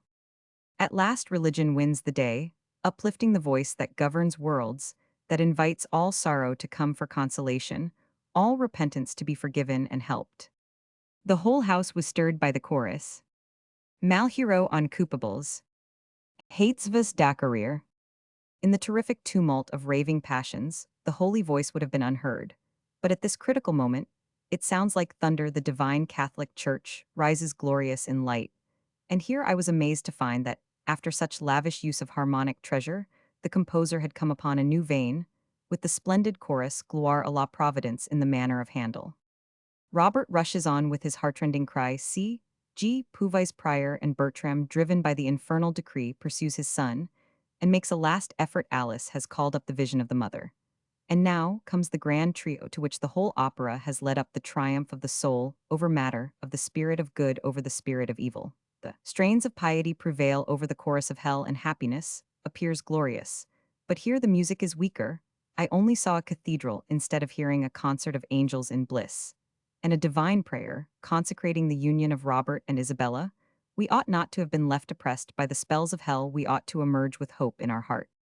I, as musician and a Catholic, wanted another prayer like that in Mos. I should have liked to see how Germany would contend with Italy, what Meyerbeer could do in rivalry with Rossini. However, in spite of this trifling blemish, the writer cannot say that, after 5 hours of such solid music, a Parisian prefers a bit of ribbon to a musical masterpiece. You heard how the work was applauded. It will go through 500 performances if the French really understand that music. It is because it expresses ideas, the Count put in. No, it is because it sets forth in a definite shape a picture of the struggle in which so many perish, and because every individual life is implicated in it through memory. Ah, I, hapless wretch, should have been too happy to hear the sound of those heavenly voices I have so often dreamed of. Hereupon Gambara fell into a musical daydream, improvising the most lovely, melodious, and harmonious cavatina that Andrea would ever hear on earth, a divine strain, divinely performed on a theme as exquisite as that of O Filii et Filio, but graced with additions such as none but the loftiest musical genius could devise. The Count sat lost in keen admiration. The clouds cleared away the blue sky, opened figures of angels appeared lifting the veil that hid the sanctuary, and the light of heaven poured down. There was a sudden silence. The Count, surprised at the cessation of the music, looked at Gambara, who, with fixed gaze in the attitude of a visionary, murmured the word God. Andrea waited till the composer had descended from the enchanted realm to which he had soared on the manihued wings of inspiration, intending to show him the truth by the light he himself would bring down with him. Well, said he, pouring him out another bumper of wine and clinking glasses with him, this German has, you see, written a sublime opera, without troubling himself with theories, while those musicians who write grammars of harmony may, like literary critics, be atrocious composers. Then you do not like my music. I do not say so, but if instead of carrying musical principles to an extremuhich takes you too far, you would simply try to arouse our feelings, you would be better understood. Unless indeed you have mistaken your vocation, you are a great poet. What, cried Gambara, are 25 years of study in vain? Am I to learn the imperfect language of men, when I have the key to the heavenly tongue? Oh, if you are right, I should die. No, no, you are great and strong, you would begin life again, and I would support you. We would show the world the noble and rare alliance of a rich man and an artist in perfect sympathy and understanding. Do you mean it? Asked Gambara, struck with amazement. As I have told you, you are a poet more than a musician. A poet, it is better than nothing, but tell me truly, which do you esteem most highly, Mozart or Homer? I admire them equally. It's on your honor. It's on my honor. And once more, what do you think of Meyerbeer and Byron? You have measured them by naming them together. The Count's carriage was waiting the composer, and his noble physician ran downstairs, and in a few minutes they were with Mariana. As they went in, Gambara threw himself into his wife's arms, but she drew back a step and turned away her head. The the husband also drew back and beamed on the count. "Oh, monsieur," said Gambara in a husky voice, "you might have left me my illusions." He hung his head and then fell. "What have you done to him? He is dead drunk," cried Mariana, looking down at her husband, with a mingled expression of pity and disgust. The count, with the help of his servant, picked up Gambara and laid him on his bed. Then Andrea left his heart exultant with horrible gladness. The count let the usual hour for calling slip past, next day, for he began to fear lest he had duped himself, and had made this humble couple pay too dear for their improved circumstances, and added wisdom since their peace was destroyed forever. At last Giardini came to him with a note from Mariana. "Come," she wrote, "the mischief is not so great as you so cruelly meant it to be." "Eccellenza," said the cook, while Andrea was making ready, "you treated us splendidly last evening. But apart from the wine, which was excellent, your steward did not put anything on the table that was worthy to set before a true epicure. You will not deny, I suppose, that the dish I sent to you on the day when you did me the honor to sit down at my board contained the quintessence of all those that disgraced your magnificent service of plate. And when I awoke this morning, I remembered the promise you once made me of a place as chef henceforth. I consider myself as a member of your household." "I thought of the same thing a few days ago," replied Andrea. "I mentioned you to the secretary of the Austrian embassy, and you have permission to recross the Alps as soon as you please. I have a castle in Croatia, which I rarely visit there. You may combine the offices of gatekeeper, butler, and steward with 200 crowns a year. Your wife will have as much for doing all the rest of the work. You may make all the experiments you please in anima vili, that is to say, on the stomach of my vassals. Here is a check for your traveling expenses." Giardini kissed the count's hand after the Neapolitan fashion. "Eccellenza," said he, "I accept the check, but beg to decline the place. It would dishonor me to give up my art, by losing the opinion of the most perfect epicures, who are certainly to be found in Paris." When Andrea arrived at Gambara's lodgings, the musician rose to welcome him. "My generous friend," said he, with the utmost frankness, "you either took advantage last evening of the weakness of my brain to make a fool of me, or else your brain is no more capable of standing the test of the heady liquors of our native Latium than mine is. I will assume this latter hypothesis. I would rather doubt your digestion than your heart be this, as it may henceforth. I drink no more wine, for ever the abuse of good liquor last evening led me into much guilty folly. When I remember that I very nearly," he gave a glance of terror at Mariana, "as to the wretched opera you took me to hear, I have thought it over. And it is, after all, music written on ordinary lines, a mountain of piled-up notes, verba et voces. It is but the dregs of the nectar I can drink in deep draughts. As I reproduce the heavenly music that I hear, it is a patchwork of airs of which I could trace the origin. The passage Gloire à la Providence is too much like a bit of Handel. The chorus of knights is closely related to the Scotch air in La Dame Blanche. In short, if this opera is a success, it is because the music is borrowed from everybody, so it ought to be popular. I will say good-bye to you, my dear friend. I have had some ideas seething in my brain since the morning that only wait to soar up to God on the wings of song. But I wish to see you good-bye. I must ask forgiveness of the muse. We shall meet at dinner tonight, but no wine, at any rate none for me. I am firmly resolved." "I give him up," cried Andrea, flushing red. "And you restore my sense of conscience," said Mariana. "I dared not appeal to it. My friend, my friend, it is no fault of ours he does not want to be cured." 6 years after this, in January 1837, such artists as were so unlucky as to damage their wind or stringed instruments generally took them to the Rue Freud-Manteau, to a squalid and horrible house, where on the fifth floor dwelt an old Italian named Gambara. For 5 years past, he had been left to himself, deserted by his wife. He had gone through many misfortunes. An instrument, on which he had relied to make his fortune, and which he called a panharmonicon, had been sold by order of the court on the public square place du Châtelet, together with a cartload of music paper, scrawled with notes. The day after the sale, these scores had served in the market to wrap up butter, fish, and fruit. Thus the three grand operas of which the poor man would boast, but which an old Neapolitan cook, who was now but a patcher-up of broken meats, declared to be a heap of nonsense, were scattered throughout Paris on the trucks of costermongers. But at any rate the landlord had got his rent, and the bailiffs their expenses. According to the Neapolitan cook who warmed up for the streetwalkers of the Rue Freud-Manteau, the fragments left from the most sumptuous dinners in Paris, Signora Gambara had gone off to Italy with a Milanese nobleman. and no one knew what had become of her worn out with 15 years of misery. She was very likely ruining the Count by her extravagant luxury, for they were so devotedly adoring that in all his life Giardini could recall no instance of such a passion. Towards the end of that very January one evening, when Giardini was chatting with a girl who had come to buy her supper about the divine Marianasso, poor so beautiful, so heroically devoted, and who had nevertheless gone the way of them, all the cook his wife and the street girl saw, coming towards them a woman fearfully thin, with a sunburned, dusty face, a nervous walking skeleton looking at the numbers, and trying to recognize a house. Ecco la Mariana, exclaimed the cook. Mariana recognized Giardini, the erewhile cook, in the poor fellow she saw without wondering by what series of disasters he had sunk to keep a miserable shop for second-hand food.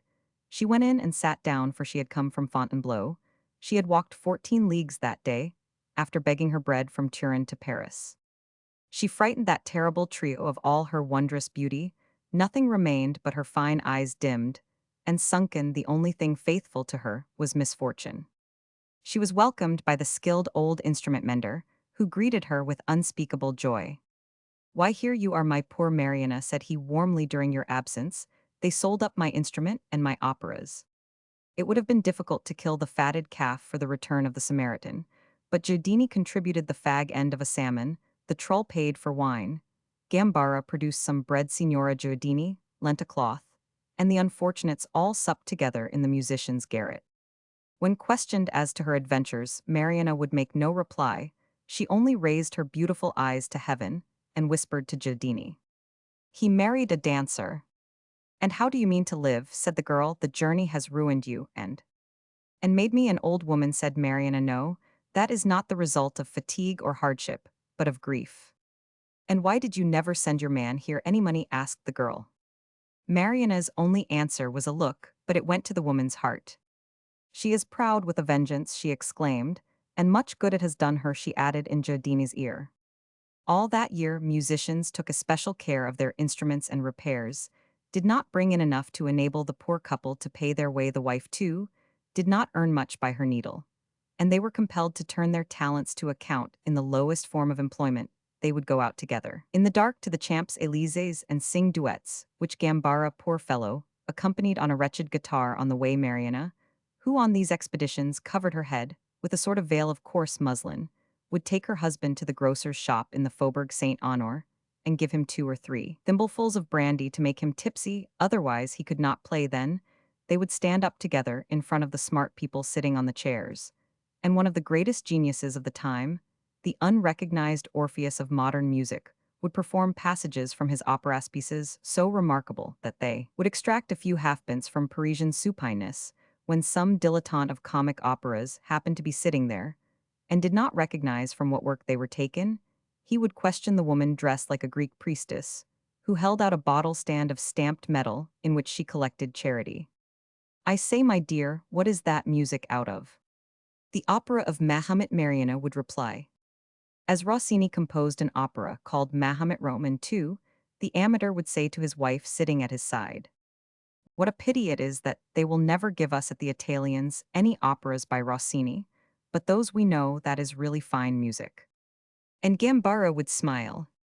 Only a few days since this unhappy couple had to pay the trifling sum of 36 francs as arrears for rent for the cockloft, in which they lived resigned. The grocer would not give them credit for the brandy, with which Marian applied her husband to enable him to play Gambara, was consequently so unendurably bad that the ears of the wealthy were irresponsive, and the tin bottle stand remained empty. It was 9 o'clock in the evening. A handsome Italian, the Principessa Massimilla de Verse, took pity on the poor creatures. She gave them 40 francs, and questioned them, discerning from the woman's thanks that she was a Venetian. Prince Emilio would know the history of their woes, and Mariana told it, making no complaints of God or men.